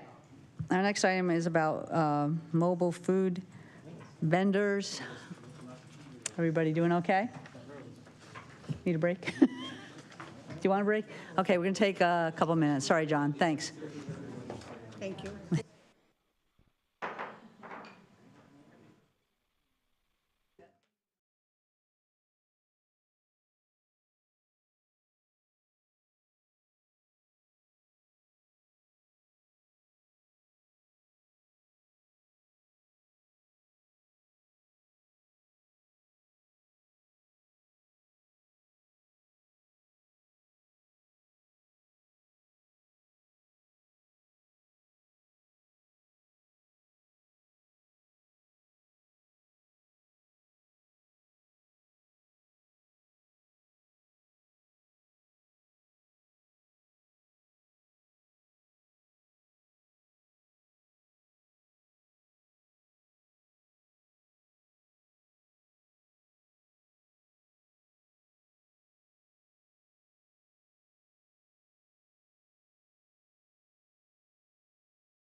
Much. We are back and ready to hear about food vendors, and thank you, John. No problem. So I do have before you this evening, Council, a proposal to make a few amendments to the town code as they would relate to providing regulations for mobile food vendors. We do have a few that operate in town. We've been using portions of our code to regulate them without any real specific requirements. But we've been using our temporary use permit process and administratively issuing permits for up to a year for vendors to operate in specific locations.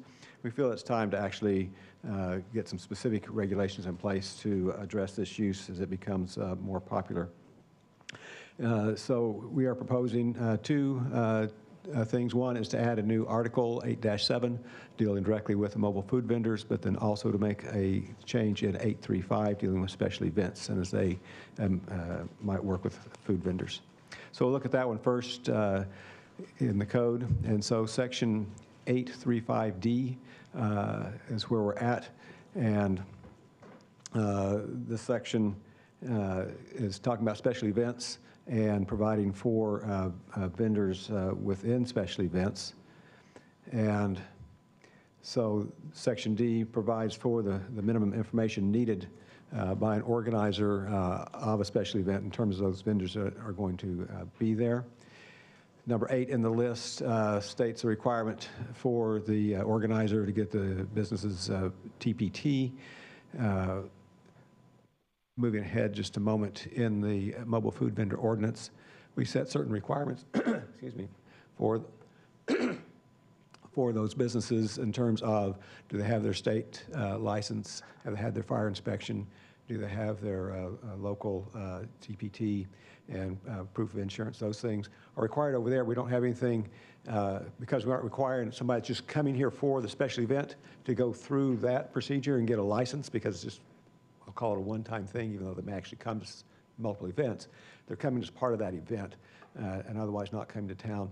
So we didn't want them to have to go through that licensing procedure, because that really is directed towards somebody coming in and just wanting to set up someplace through town. There were still a few things we thought would be important to know about those vendors that were coming to be part of a special event. And we want the organizer of the special event then to get that information. So it's, again, making sure they have their state license, their fire inspection, and proof of insurance. And so that's what this particular change does in Section 835. Any questions on that amendment? So I'm looking at, excuse me, my popcorn. I'm looking at one of the comment cards that we received regarding, I think, this 8B. Actually, we just moved past that, didn't we? No, okay, that's on the next one. Never mind. Thank you very much for letting me test my microphone. So that's not this one. Which one are we? We're on 2310 now, right? We are. Okay, so item 8B is in question because it's already in place by the county. So why are we also pursuing all that?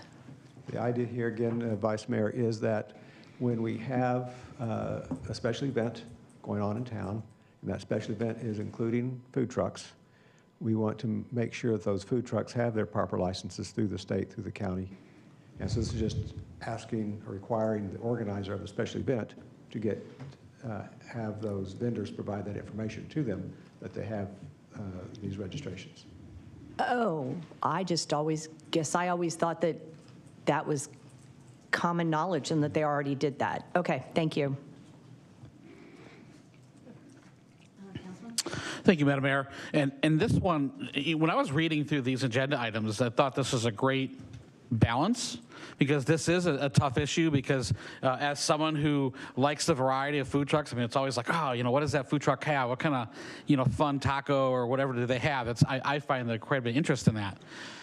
But we also don't want to give food trucks who do not have a brick and mortar presence in our town an unfair advantage over our brick and mortar businesses. So I think we have to regulate them, but we have to delicately regulate them, because if they're just coming in town for one event, we want to make sure we collect sales tax, but we don't need to, have the business license procedure and things. But we have to make sure that that our brick and mortar businesses are protected from people stealing their business, basically, with no overhead. So I think this does a great job. But the Councilwoman Grabowski mentioned the comments on this. And I don't know, if Mr. Wesley, if you have that there, but the Chamber of Commerce said that B was an issue, and so did Sweet Ice Cream said B was an issue. When I read B, that's the change, right? And B does not seem objectionable to me. I wish either one of them was here to give us more information so that we can make the right call. I mean, what I see here, this seems like common sense. It protects our brick and mortar businesses, and we are blessed to have people come into our events, but we also have some brick and mortar businesses that have food trucks, and I know they're very profitable, and it looks like Sweet Ice Cream is one of them. There's also another prominent brick and mortar that has a food truck, and I think they do very well with it, and they park next to the Golden Eagle Park during events, so it's also something to think about. But I wish, I see a light on from someone that might know something about the chamber business, so I'll be quiet. Hopefully we'll know some more. Thank you, Mayor. Thank you, Councilman Skillicorn. I didn't mean to seem impatient watching you talk, but I just wanted to make sure I had my little piece here. So I believe that the comments that we're reading, where it addresses Part B, I believe they're actually speaking about the next agenda item and the B in that, which is addressing their ability to park next to parks. When it comes to the change, I lost it. I'm so sorry. The change that we were earlier talking about, it's on your slide, at least. The state license, past fire inspection, and proof of insurance. That all is slightly different than what they, just to give also the note about special events. That is different than what is required by the county. The county requires that a special event planner is sending the business name, contact information, and the health permit number. Now, as far as I'm aware, those items are required in order to get a health permit. Does that sound correct? Mayor, Director Wesley? Member, I'm afraid that's not in my area to know what those requirements are. So That's okay. I do know that they have the fire inspection. They have to have a fire, thank you, extinguisher. My goodness, okay. I know that they have the fire extinguisher. I know they have to have the inspection. I believe I know they have to have the state license in order to get the health permit, and I believe insurance is also required in order to get the health permit. So I think the concern that Vice Mayor Grabowski brought up is, are we being redundant with this section if that is already required at the county level?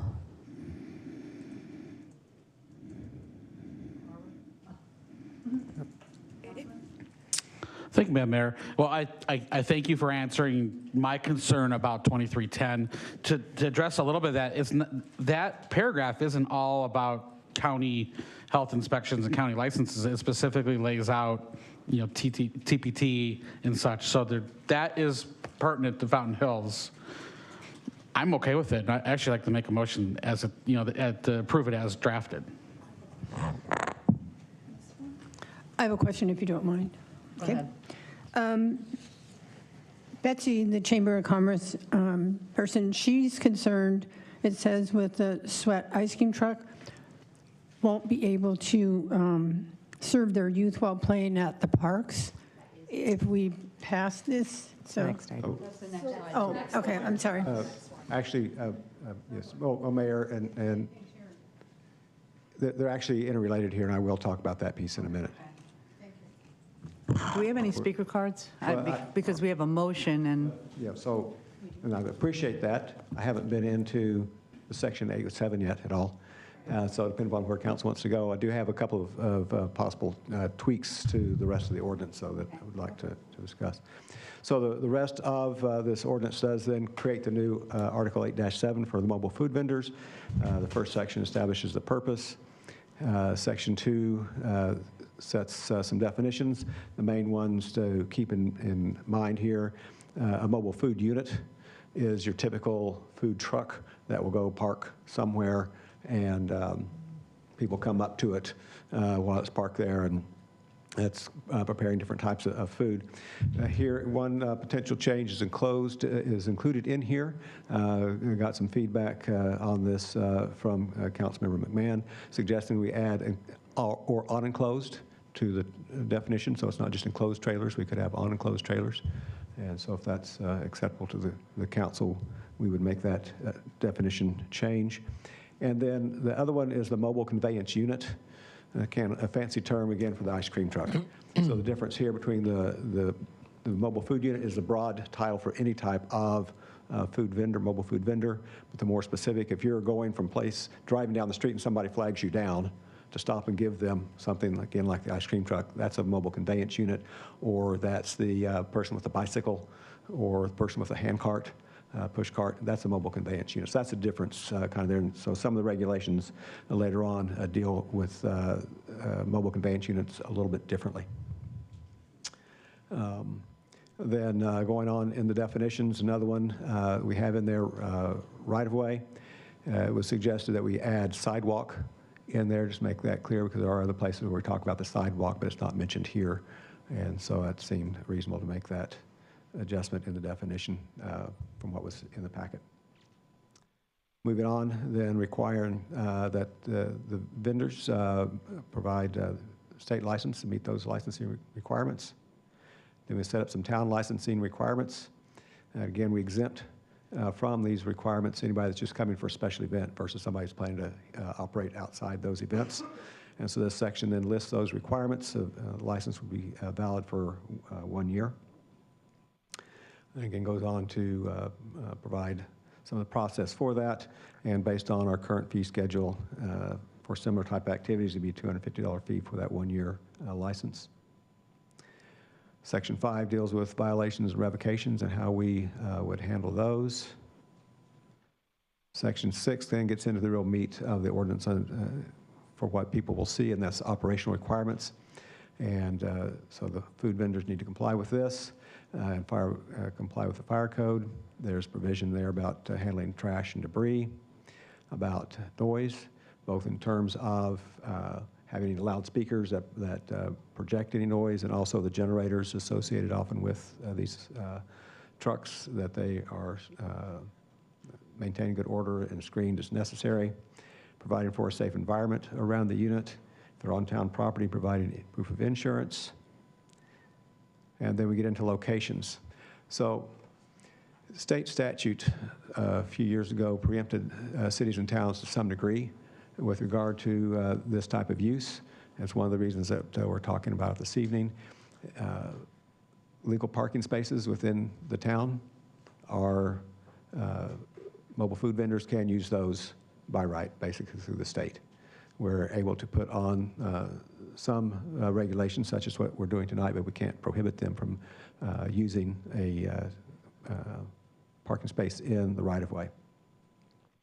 But we can prohibit them in residential areas. So we are doing that for the mobile food unit, but still allowing the mobile conveyance units, again, to drive the ice cream truck driving down the residential street, that would still be allowed.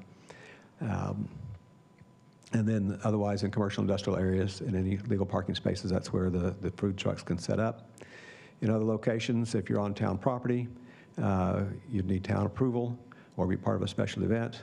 And then if you are on private property, not in the right-of-way, would require administrative permit to be issued. So we can review the setup and make sure it's not taking too many parking spaces, blocking any safety lanes or drive aisles, that type of thing. And there are also provisions about where they can park. So today, a person comes in to get the administrative permit. They give us a site plan and say, I'm going to set up at this location. Here's how I'm going to do it. And if they want to set up someplace else, they'd have to come back and get another administrative permit. Once we adopt this ordinance, with the criteria in the code, they can go wherever they want to on any given day as long as they meet the criteria that are listed. And so I have to come back on an individual basis, so it makes it easier for them. So these criteria are in the code, up to 9 hours in one location. If you're in a parallel parking space, one space. If you've got angled spaces, you can use 2. Cannot use parking spaces, parking lot of few spaces. Cannot conduct business in a park or adjacent street. This has an exception, though, for the mobile conveyance units. So if you are the ice cream truck, you can go to a town park for up to 30 minutes to ball games just getting over. You drive up, get all the kids as they're leaving the game, or you want to go down to the splash pad, but just go through there, 30 minutes, you're out, and you're not taking up a lot of the town parking lot or those types of activities. So it does have that exception already in there for up to 30 minutes. And that again, I think is what the comment cards were referring to, and I'm not sure if they read that section or understood there was an exception in there for them to be able to be in the park. And there's also provision that you have to be at least 300 feet away from a special event if you're not part of the special event, because that's been a concern. Sometimes these units set up just right outside an event, but they're not really part of it, and it disrupts some of the traffic flows and other things that we're trying to do. And so we want to provide some distance. You cannot really claim a specific location, 50 feet from an intersection, and serving window away from the traffic lanes. No additional signage. And then again, some special provisions for street or sidewalk vending, and this gets back to the mobile conveyance units. Driving down the street, they can stop at any spot for up to 15 minutes if you're the push cart operating on a sidewalk. Again, expect you to mostly keep moving, but you can stop for up to 15 minutes in one spot. And so that is this ordinance. Thank you, Mayor, and thank you, Director Wesley. Could you do me a favor and go back to the slide that went over some of the suggested amendments or changes? There were 2, and they were in the definitions. That's one, to add sidewalk. Okay, thank you. Right away, and on the mobile food unit to have unenclosed trailers included. Okay. Thank you. So that's very helpful to see that language again, and thank you. I know we have at least one that does utilize an unenclosed trailer, so I do very much feel as though we should make that change. I also had a concern when it came to our noise requirement. How does that affect the ice cream truck when they are allowed to drive down residential roads, being able to play the music? Where am I? Check again, see exactly how that's written to make sure we are good with that. Thank you so much. Oops, went too far.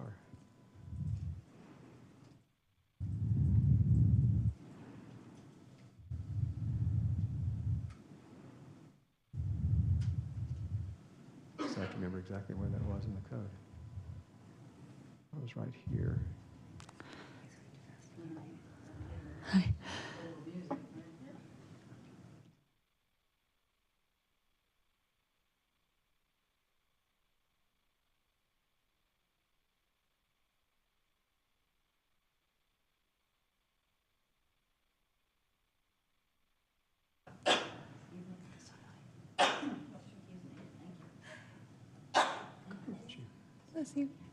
Let's see here. Thank you. I think there's another one, though. There's another one that gets into that detail about the generator, and I'm reading over it, trying to find it here right now. Oh, that's actually okay. My concern wasn't with the generator, it was just with the... Yes, Councilman. I want to read the language. Sorry. To know if there's an exemption for what you're talking about here. Thank you. Wow, let's see here.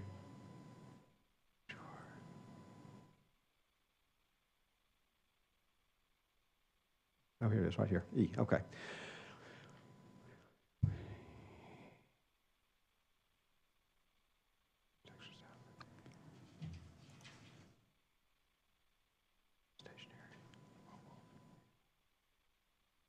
Okay. So yes, as written, that would prohibit the ice cream truck, that does often play that little bit of music, from doing so, because it says, shall not play, lists all those things, whether stationary or mobile upon a right-of-way. Thank you so much for bringing that up. So just for those keeping track at home, we have the change to include unenclosed trailers, the change to the sidewalk one. I'm so sorry. We'll just use your language, John. And I would also like to add as a suggestion, changing 876E, where it would allow for, perhaps we could say music at a certain volume, a certain decibel level, or some way where we're still protecting people, but we're allowing for the ice cream truck. The ice cream music's kind of fun. It's a little scary when you're watching a spooky movie and it drives by and you hear like light children's music outside the house, but that only happened once, so it's okay.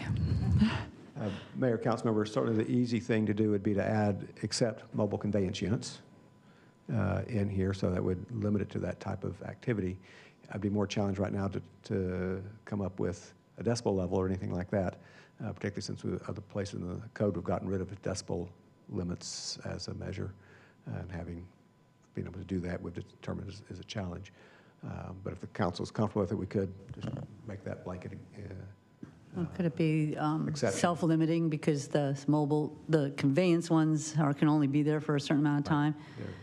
Is there, if they are in a residential area, because they can be, right, the ice cream trucks, so, but could they like move and then move like 20 feet and then do it again for 30, because then I think hearing the music might be something. I mean, I agree with you. I think, how are you going to know that they're there?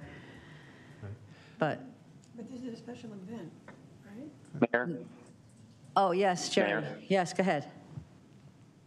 I have a question, too, about the time limit down like by the splash pad. So if these folks are in business, they've got to conduct their business within a half hour. It doesn't seem like that's enough time, and I want to hear what other council members might have to say about that.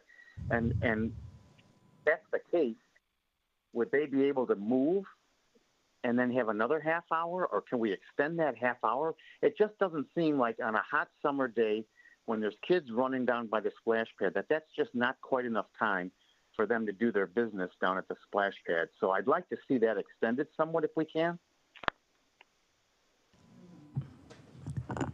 Oh, Vice Mayor. The 30-minute thing was one of the things that I had circled on my notes here. I kind of have a problem with that, too. I kind of understand where the concept is coming from, and 30 minutes might be enough time, but if there's a line of kids, which could happen in the middle of August, you can't just go, hey, sorry, we're done, we hit 30 minutes, and leave. So I feel like we need to extend it somehow. Then the other thing I wanted to mention, one of the council people brought up that we need to protect our brick and mortar businesses over the food trucks. And I appreciate that concept, but food trucks are a part of business, and we actually have a number of food truck owners in town that would take exception to that particular comment. And I know that the chamber has food truck members. So I don't want to make the blanket statement that we need to protect one over the other. We need to be here and make sure that they can all do business together.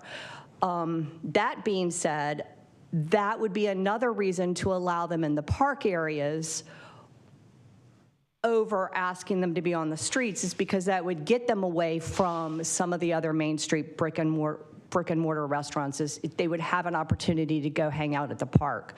I don't know how anybody else feels about the 30 minutes, but I do kind of have a problem with that time constraint. Ditto. A lot of my thoughts on the 30 minutes were just said, so I'll keep that part very short. I do agree that we should extend that. I also want to echo that it does keep them from therefore parking in front of a business, which has been a complaint we've received, where a restaurant says, there's a food truck in front of me all day. My other point would also be about the brick and mortar, where we do have several that are strictly, or at least 2 that are strictly food trucks and don't have a brick and mortar restaurant, but they live here in Fountain Hills. So they are still our business owners, and I do believe we should still look out for them. And I am always for less government oversight over more. So I would really like to just keep that in mind as we're amending this. Mayor, if I may, the state statutes specifically were written so they can't limit where the food truck can go in front of another restaurant or anything like that. If it's a public parking space, they can go there. And that's already protected through the state statute. And one other thing, if you don't mind, real quick, on this one we're talking about for the 30 minutes in the park, that exception is just for the mobile conveyance units. It's not for the other more permanent food trucks to set up business. Quickly, where's the time constraint? I can't find it right now. Which section is it? Oh, For that 30 minutes? Yep. It's in 876 I 5.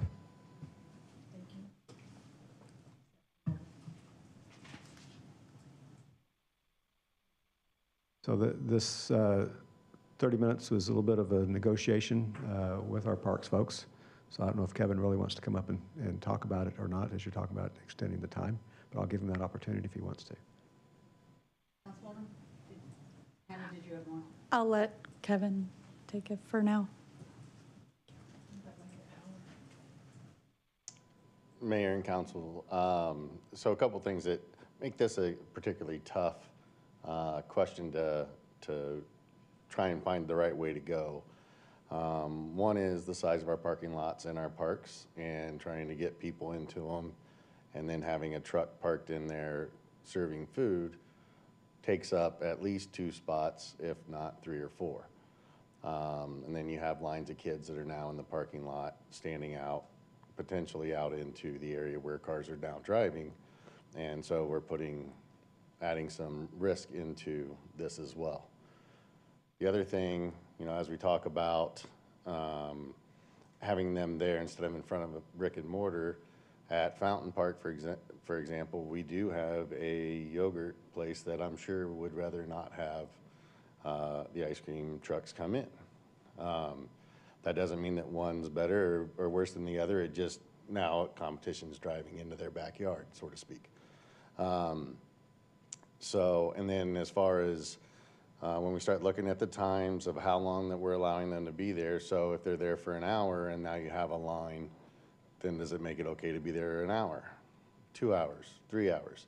However that is, at any given time, there could be a group of kids that decide to come over to the food truck, and so how do you make that decision? I'm open to any other thoughts or suggestions for that, but that's what makes it very difficult to make this decision, I think.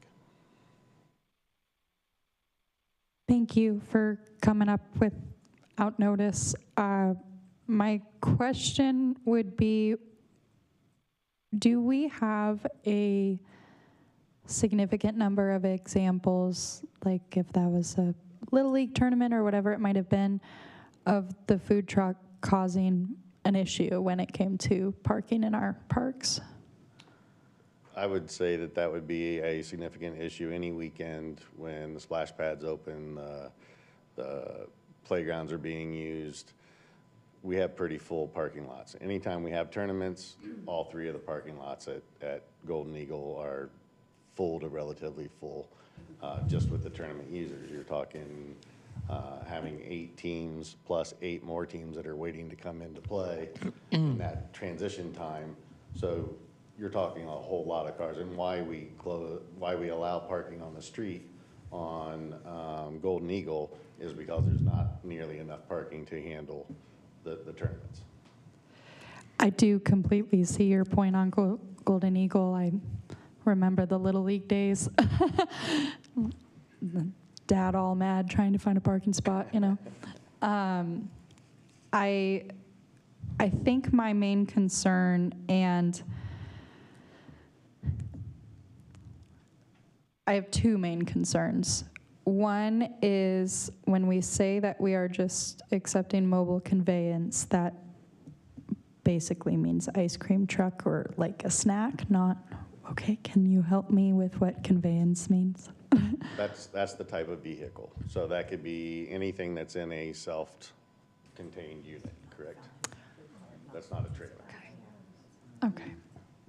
Mayor, council member, so yes, the mobile conveyance units are, by definition, supposed to be moving from place to place and not staying more than 15 minutes typically at any one place. So the 30 minutes in the park is already an expansion of the typical 30-minute time frame they could stop if they were just driving down the street, but they aren't really setting up shop like the other food trucks do.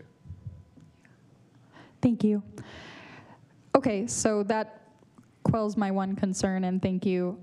I do still want to advocate for increasing that time, only because if we're already going to be letting them there for 30 minutes, we might as well give them the opportunity to hit that crowd. And I do think 30 minutes is cutting it a little bit close. Thank you, Ms. Mayor. Yeah, just really quickly, a couple thoughts. But yeah, parking a food truck in front of a brick and mortar restaurant or an ice cream truck in front of a ice cream store really bothers me. And I know there's state statutes covering this, but the people that are sponsoring the event, running the event, I have absolute confidence in their good judgment that they would avoid putting, and especially in our temporary, like our weekend festivals and stuff, that they wouldn't put a food truck in front of a restaurant. And so I think sometimes you just have to have a leap of faith that said that, you know, there are intelligent people making these decisions, and they wouldn't do that. So that's what I think it fixes itself just with a little bit of common sense. And then the other thing I'd like to do is just move to approve with the amendment of the 45 minutes instead of the 30 minutes. Mayor, council member, just to clarify, so this is not about an event going on. This is day to day.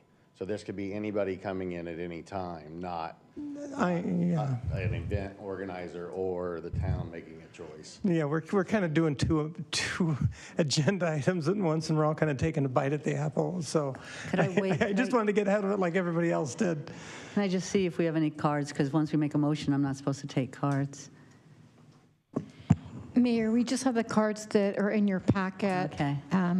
That's it. Nobody has requested to speak on this item. So we have a motion to approve as presented, except for making the 30 minutes, 45 minutes, correct? That's correct. Okay. Do we have a second? Sorry, am I allowed to ask a question before I second? Does this also include the other amendments, the unenclosed trailer and the sidewalk amendment? Okay, then second. It doesn't include the the music, though. Oh, right. So wait, so we have a motion on the floor. Do we have a second? Yes. Okay, so we have a second. Now, if you want to amend that, you can, if you want to add the music thing. But I don't know, like, the parameters of it, but, you know. So we would then vote on my motion to amend. I understand. Thank you, Mayor. Motion to amend to also include an exception for conveyance units under the loudspeaker. what Vice Mayor said for mobile conveyance units under the 876E for noise. Very good. So we have an amendment. And do you want to discuss? Oh, you have an amendment? Wait. Second the amendment. Oh, okay.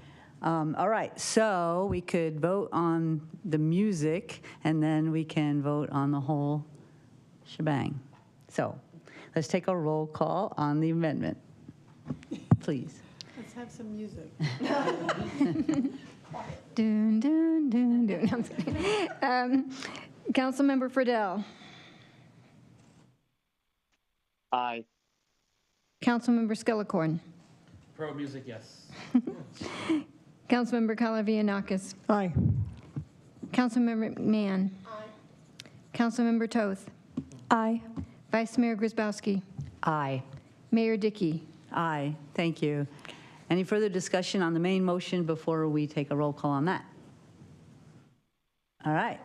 It's just changed to 30 and everything else is the same. All right, roll call, please. Councilmember Toth. Aye. Councilmember Friedel. Aye. Councilmember Skillicorn. Yes. Councilmember Kalavianakis. Aye. Councilmember McMahon. Aye. Vice Mayor Grzybowski. Aye. Mayor Dickey. Aye. Thank you. So now, we've already talked about this next one, right? For the most part. Go on. We've got a few tweaks and the additional part in 1238. So I'll just jump into it if that's okay, Mayor. So we're proposing 2 changes to section 12-3 of the town code dealing with parking, one dealing with the mobile food vendors and other inoperable vehicles. So what's being proposed in 1233 is to add 2 sections, a B and a C, to cover the mobile food vendors. So B deals with parks and mirrors some of the language that we just talked about in the mobile food vendor ordinance. But as was pointed out, it does not include the same exception for mobile conveyance units in parks. That was brought to my attention earlier. So my proposal here is that we insert the language that I have added at the bottom in close to the end of that phrase there, so that it would refer them to now the 45-minute exception in the food vendor ordinance that would allow them to be in the parks or adjacent street. So that keeps those consistent and hopefully does what the concern addresses the concern. And then for special events, again, this just mirrors what was in the code, saying that you can't be within 300 feet of a special event. And the other change that's being included is based on some situations we've experienced recently. Our code currently talks about abandoned vehicles in right-of-ways and not being allowed to stay. But sometimes it can be difficult to determine a vehicle's abandoned, a little bit easier to determine it's inoperable. It doesn't have valid tags, it's got flat tires, whatever, so it can't move. And so this gives us a little bit more flexibility and ability to address those types of vehicles by also making them illegal in the right-of-way. And so this provides a definition in addition to the civil citation. It lets us use other means in the code, which could get us to the opportunity to tow a vehicle. And then what's in here is B is the piece that's in the code today that we're amending. Any questions on this one?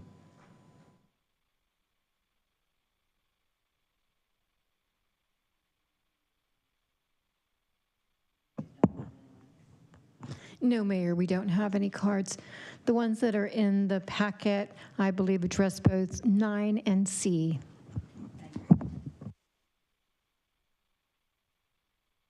Yes. I will make a motion to adopt ordinance 2314. Second. Thank you. Any further discussion? I just want to mention that we did notify the businesses, so, and we got those comments back, but basically it didn't seem like there's too much opposition, so. All right, roll call, please. Councilmember Skillicorn. Aye. Councilmember Kalavianakis. Aye. Councilmember McMahon. Aye. Councilmember Toth. I'm so sorry. Can I ask a question? Thank you. That includes John's suggestion to say accept. Okay. Aye. Councilmember Friedel. Aye. Vice Mayor Grzybowski. Aye. Mayor Dickey. Aye. Thank you all. Appreciate it. The next item is ordinance having to do with vice mayor. Rachel, do you want to introduce, please? Sure. This is an item that was requested by Councilmember Skillicorn to amend our rules of procedure and how we designate the vice mayor, as well as some changes to the administrative process and the scope of the vice mayor role. Thank you, Madam Mayor. Yeah, this is just a simple update to roles. I think one of the comment cards that was actually against it mentioned that the current process is equitable. That's actually what I'm trying to avoid, is that it should be about merit, not equity. We want someone to do the job, not just to be a figurehead in the role of vice mayor. I remember going to many events and someone else had to go back to the town hall and pick up a fountain pen or something because the vice mayor wasn't there. So I want someone to do the job, but also if for some reason, if the president gives our mayor a call and wants to move our mayor up to something in Washington, D.C., we have someone ready to go that can do the job, adequately represent the town. I think that's important. And also I think that, there's definitely been some agenda items that we've been waiting a long time for. I think that that's an important part of the procedure of the vice mayor and mayor to have a compromise of what's on the agenda. And I think that's how a diplomatic and a democratic system should work. Which section are we addressing? Are we addressing both at once, or are we going to separate them? Well, we have basically could be two motions, a motion to approve or deny ordinance 23-17 and a motion to approve or deny the resolution. So you can take whichever one you'd like first. We can just keep it as one. I've served as vice mayor, and it's an honor to do so. And it's an honor when Mayor Dickey asked me to stand in her place when she was unable to stand. I realized, as Sharon does, you're titled with vice mayor, but you also know per the Arizona statute that you absolutely have no powers until a condition precedent happens. And it's a legal condition precedent.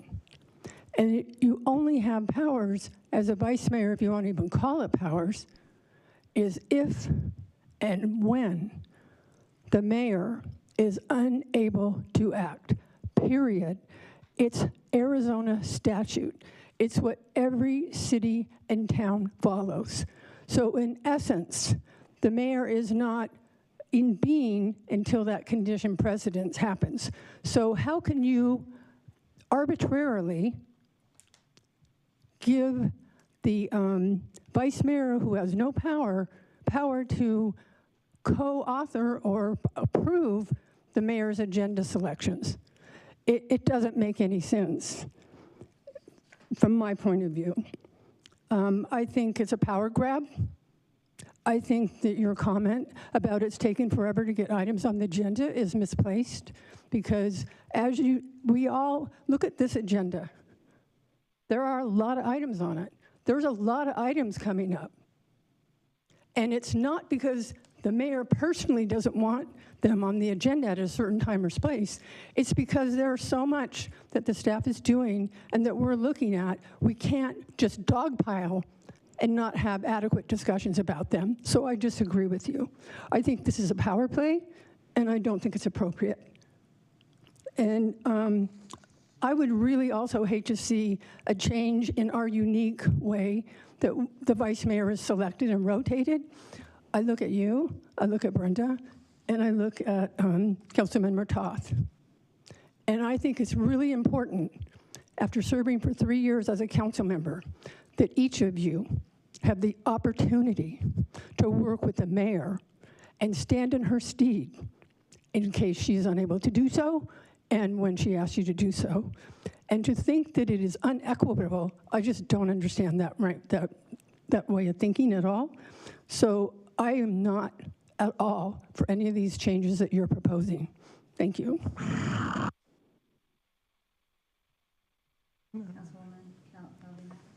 Thank you, Ms. Mayor. I'm a person that appreciates out-of-the-box thinking, and this is certainly out-of-the-box thinking. Our country was founded on checks and balances, and that's very important to our system. Generally, it's the three branches of government checking each other. In this case, it's a variant of that. In constitutional governments, there should be checks and balances. That's good public policy. if you go back in history, the Greek historian Polybius wrote about the Roman Empire, and they had 3 divisions there. The first was the monarchy, or the council. The second was the aristocracy, the Senate, when they held the money. And then third was the democracy, the people. The people held the power, because if they were starving, they could riot, they could hold the government responsible and have civil disrespect. So if you fast forward to the framers of the Constitution, they also respected those principles too. They took guidance from Montesquieu, William Blackstone, and they implemented the checks and balances policies into our government that we enjoy today. And so in the 30,000 foot overview, I think it probably makes for good policy. And in this case, however, I think the system's been running pretty well. We addressed this several times earlier. Now we're putting things on the agenda at the end of our meetings. I'm very happy with that procedure and everything that I think we've been wanting. I don't know what we're waiting for to be agendized, but I think everything's been on the agenda. And then my second concern over this ordinance is it legal? Is it something that we can do? I did my own research. I talked to Aaron, our town attorney, and I think it could be questionable whether this is legal to grant and delegate authority to somebody that's covered by state statute. And as Councilwoman McMahon said, it is covered by statute, that there are no duties but for when this person is filling in for the honorable mayor. And so that's why I see there's some problems with it. I appreciate the out-of-the-box thinking, but I'm not sure if this is the right time to go down this road. Vice Mayor? While neither one of these, one's an ordinance and one's a resolution, while neither one of these things are recommended by the staff, the second one because of state statute, the first one, where the vice mayor can be voted on and removed by council, honestly, it could easily be turned into a pissing match between council people, and it can be changed a number of times through the year, wasting valuable council time. The U.S. House was at a standstill for 3 weeks waiting on their new majority leader. This leads to backroom deals and will be unfair to our voters and potential business owners or landowners that are looking for zoning changes or other issues that may require our attention. Just like I do not believe that we as a governing body should be governing ourselves, I do not believe that we should either be giving ourselves a raise or changing our job description. Doing so gives the perception of deceit and a selfish grab of power. If this is something that the council truly wants to do, my suggestion would be that none of the seated members on the council should be able to benefit from this. So it would be a future effective December 2026 kind of thing. That would be my suggestion if we're considering this at all. It should not impact anybody that's currently seated and voting on it. Thank you. I do want to bring up, just for those who haven't read the staff summary or those that are listening here, the second item, which is the resolution, it does say that because of ARS 9-236, that state law says that the vice mayor acts only in the absence of the mayor. So that's what we're talking about when the other council members have mentioned that second portion is, it's not viable with state statute. And because of that, it does kind of make the first one, the ordinance, moot. Thank you. And that's pretty much what I had to say. Thank you. Jerry, did you have any comments? Yes. Having seen that summary that says it's not really followed by law, and I don't think it helps move the town forward any.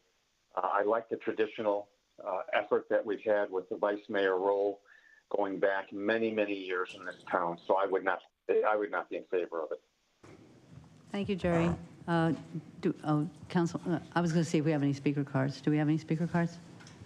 Yes, Mayor, we do. First, in your packet, we have written comments, 20 people, and then we had a person in person want to comment written, and all of them are opposed to the idea. And then we do have people in person who'd like to speak on this issue. And our first will be Pam Kapp, followed by Matthew Corrigan.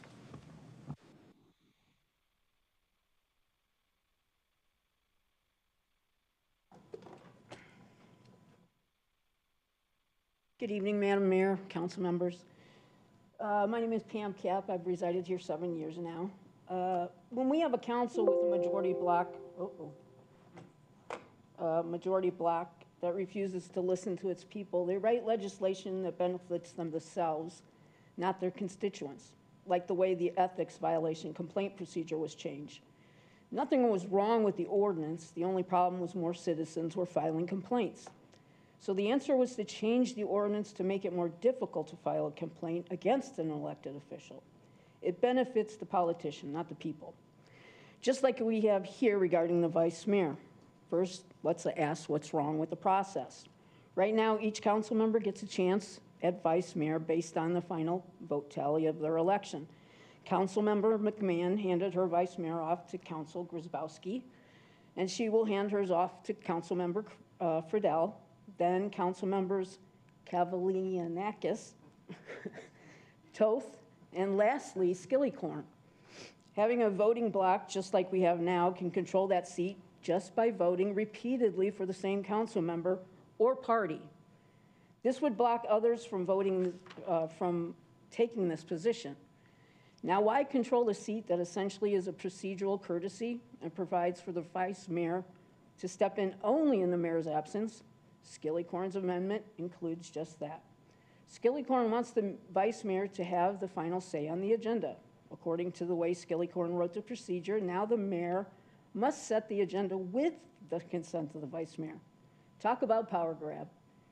I ask that this council reject this amendment and consider that the division and chaos this will create.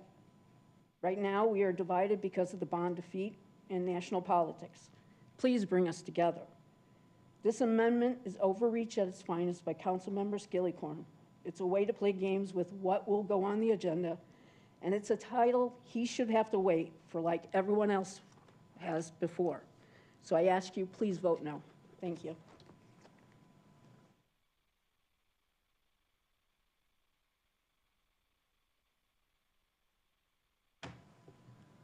Madam Mayor, council members, Matthew Corrigan, homeowner, full-time resident, Fountain Hills. In making decisions, I try to always use an analytical approach. So I attempt to make an honest research of the issue or topic. That's the first thing. And make a physical or mental note of those issues. Council member, did you have a question? Okay. I consider priorities. Is there an urgency? What is the cost of action or inaction? In the case of our Fountain Hills town government, is there a consensus from the people? What do property owners, residents, and business owners want? Maybe most important in all of these other considerations, is there a compelling need for action, and is it needed now? I have looked at all of this, and in regard to Councilmember Skillicorn's Ordinance 2317, and in my opinion, it seems to lack that compelling need for immediate action. While I commend and appreciate Councilman Skillicorn's desire to improve town government in the council, it might be more productive to add this issue after the August 6, 2024 election so that the council at that time is able to be involved in the decision-making process in regard to the office of vice mayor. Thank you.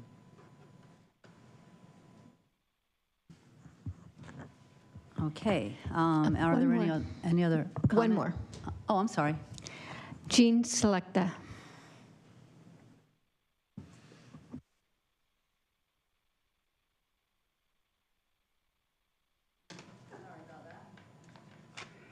Thank you, Mayor, Town Council. I also do not support this agenda item 9E, modifying the process to select a vice mayor. It's a proposal that's a waste of time. It's a waste of resources, staff and other resources. It does not make any sense. The current process has been in place for a very long time, as long as I can remember. I've been here 28 years. There's never been voiced objections to the process because it works and it's fair. So don't screw it up by adding a political step that can only increase the divisiveness that a few try so hard to accomplish. I've yet to meet a citizen here in town that's ever said to me, you know, I think the council should elect the vice mayor. Let's vote no on this. Let's go work on real issues, roads, finances. We shouldn't be wasting our time on this. Every time a council member creates a frivolous agenda item, and this is a perfect example, it unleashes a significant need for town resources and a waste of valuable time for elected officials and volunteers. So vote no, stop wasting resources to make a splash in the media. Thank you. Now we're finished with public comment on this item. Thank you so much. Councilman? Thank you, Madam Mayor. I kind of like facts, so I want to point out on August 22nd, Councilman Friedel made a request for agenda item for inspections in group homes. Well, we've yet to see that agenda item. On August 22nd, I also made a request for insurance on group homes. After I made that request, I actually drafted the ordinance myself. I used Phoenix's example, has passed their muster, and submitted it so that is actually been done. We're still waiting. In September, a group of citizens approached me and asked me to do the same thing about Councilman Friedel's request. So I requested in September for the inspections to be added to the agenda, and to follow up, I drafted that ordinance myself. Again, I used Phoenix's and Glendale's ordinance as an example, and we're still waiting. And I think that's a pretty good reason why the powers should be that it should be the consent of the vice mayor, because it really should be a compromise. If the mayor wants something, and the majority that elected the vice mayor wants something, they should work it out. And there should be a compromise, give and take there. And I think that's how, democracy and diplomacy works. Currently, we don't have that. Thank you, Madam Mayor, and thank you, Councilman Skillicorn. I do think we need to address those agenda items. However, with this resolution being not statutorily permissible, meaning that the vice mayor acts only in the absence of the mayor, I'm concerned if this would not have the effect that appears to be the goal. Madam Mayor, I want to comment on that, is that council gives us advice. Council does not craft policy for the council, and it's still our determination if we accept that advice or not. The council is on retainer from us, and we can make our own decisions based on what we read. And having a phone call conversation about a compromise on an agenda item is not in violation of state law. So obviously, I'm not enamored with this. I think that the idea that I haven't put stuff on the agenda is pretty much 100% false. I think this is a pretty good example that I put everything on the agenda that I can in a timely manner.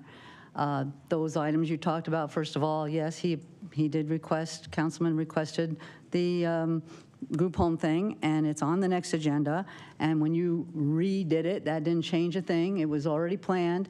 But as you pointed out, and as everybody sees, these agendas are full, and they will be ready when they're ready. That's just the fact of life. So I've not said no to anything. When you get support for things, most of the times I'll put it on. But, will somebody pick up a phone and ask me about something? Not very many of you. Well, a couple of you will, thank you. This is, the fact that this is on an agenda proves I put anything on an agenda. And the fact that we have counsel who are attorney telling us what is legal and what isn't is exactly why we need that. We're not legal attorneys. We don't have engineering degrees. We've been through this a million times. So anyway, I am not in favor of this, and I love the rotations, obviously. I think it's great. It hasn't just been for ribbon cuttings, it's been for lunches and for meetings. I copy the vice mayor when on the emails that I get, because I get a ton of emails. And so like Sharon's been graced with getting, a lot of the insight. You had it, and whoever's next will do that also. And it's great. It's another perspective, and I think it's a really good system, and everybody does get the chance to do it for like 8 months or whatever it is. So I am not in favor of changing it either. Yes, Vice Mayor. I'm ready to make a motion to deny. Do we want to do these separate? Do both the same. Well, you can do it separate. At the same time. Okay, I would like to make a motion to deny both ordinance 23-17 and deny resolution 2023-39. Second. Thank you. Can we get a roll call, please? And aye means denying. Councilmember Calavianakis. Aye. Councilmember McMahon. Aye. Councilmember Toth. Aye. Councilmember Friedel. Aye. Councilmember Skillicorn. No. Vice Mayor Grzybowski. Aye. Mayor Dickey. Aye. Thank you. Moving on to the two-way radio equipment maintenance of City of Mesa. And then we have another item related quite right after that. So we'll have the chief come up here and do those for us.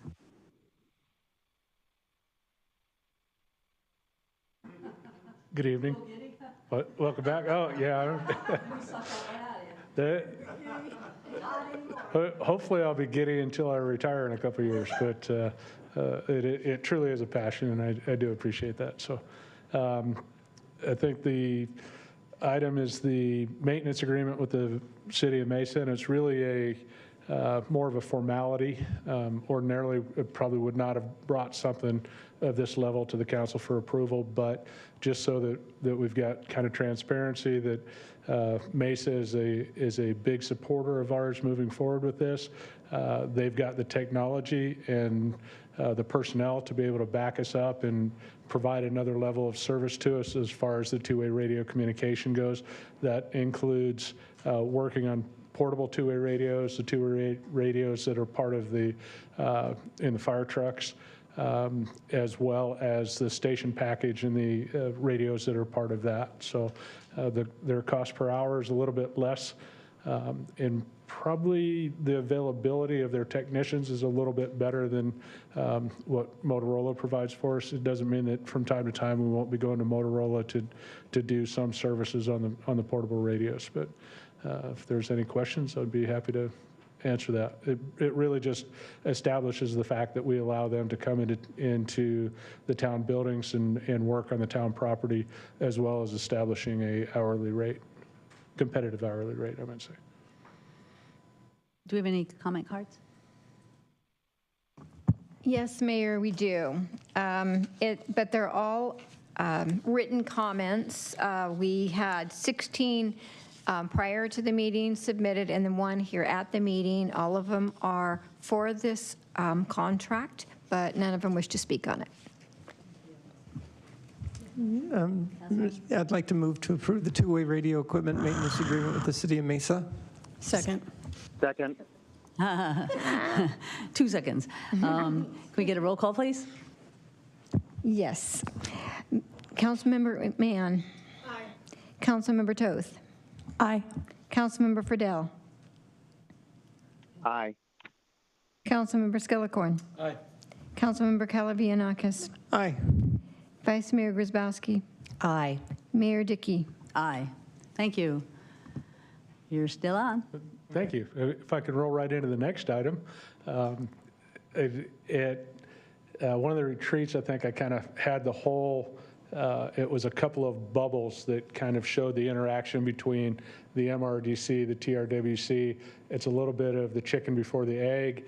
The TRWC is the Topaz Regional Wireless Co-op, and I think the easiest way that we've talked about it in the past would be that MRDC is the well where the water's at. The TRWC is the piping in that gets that water going to where it needs to be. So the MRDC portion of it is the dispatch with the 911 operators, the call takers, the dispatchers in there, and the TRWC actually owns the infrastructure that the calls go out over. So there's a little bit of dispersion between the cost, where we'll pay Mesa Regional Dispatch for the time that it takes to dispatch the call, and that's on a per call basis. The TRWC will end up paying them for the airtime that it takes. So if we have a short call, we pay less airtime, but if we've got a long involved incident, that airtime will be a little bit longer. We're estimating the cost for the maintenance. Again, the TRWC kind of pulls a few more things into that, but we're pretty much talking about not to exceed $20,000 to $22,000 annually as part of our dispatch. We'd figured that into the original budget on what it was going to take to go to the regional dispatch system. It's really just the other part of it, and you can't really have one without the other one. There was some discussion early on in the process. Do we become a member of TRWC first and then wait for Mesa Regional Dispatch? The general consensus between the members of Topaz, which are the 7 other departments in this area that are dispatched through Mesa, was that they would accept our application for inclusion in it, and then at the point where we were approved by MRDC, then they would vote us in. And we also end up with a membership on that board as well. So we'll be able to represent our interest. We are a little bit smaller than the Phoenix. Their RWC Regional Wireless Consortium. There's 20-some members on the Phoenix side. We're one of the 7 on this side of the valley. So the TRWC is a better fit for us, and it's really the maintenance, the projected use and projected growth of the system, all it ends up being taken care of by the TRWC.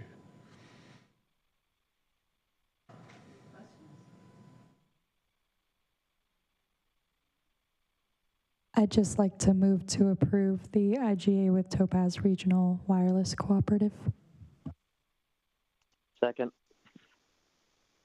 You can comment after a motion, but I didn't, yeah, but I think we have some written comments, right? We do have written comment cards that are in your packet, and one person wanted to comment in writing as well, and they're all in favor of this contract, so it's a total of 17. Thank you. We have a motion and a mosquito. A motion and a second, and could we have a roll call, please? Yes. Councilmember Toth. Aye. Councilmember Friedel. Aye. Councilmember Skillicorn. Aye. Councilmember Calabianakis. Aye. Councilmember McMahon. Aye. Vice Mayor Grzybowski. Aye. Mayor Dickey. Aye. Thanks so much. Appreciate it. Thank you. Thank you, Dave. I guess I could have moved that up. I didn't think of it. Next, our next item is our calendar, and when we approve, then we'll get the calendar items. And is this Rachel or Linda? Okay, before you see our proposed calendar for the 2024 council meeting year. The first meeting normally and traditionally is January 3rd, which would be January 2nd, but we're moving those meetings after a holiday to that Wednesday. So we're not recommending that meeting. That's just too difficult for staff to turn around and get a meeting going. So we're proposing that not happen. And then we have all of the meetings after, as I said before, that fall after a holiday would be on that Wednesday. So that first meeting in 2024 would be on January 17th. So that's a Wednesday. And so we also take into account certain types of your summer break. We traditionally take that from June, like the 19th, through August 13th, which our first meeting would be on August 20th. We need to have it by that date to canvass the election. We would just hold a regular meeting. That doesn't need to be a special meeting. And that's really it. And then, on this one, also, one of our meetings, well, it would fall on Election Day for the general election, and that's, we've recommended no meeting on that day. Does anyone have any questions about the calendar? November 5th. That is a Tuesday, and that's the general election. Thank you, Madam Mayor. I was actually going to make a motion to just cancel the Wednesday meetings. I kind of think we could do the work without those three. But once we take it off the calendar, it makes it harder to put it on. But I kind of would like maybe understanding that if it's not needed, we would cancel. The unusual day, I think, is a detriment to the town, and people think, oh, first and third Tuesday. So I would suggest, let's keep them in writing on there, but maybe I can understand. I would think that we could get the work done without those 3 days. I'm curious what anyone else thinks.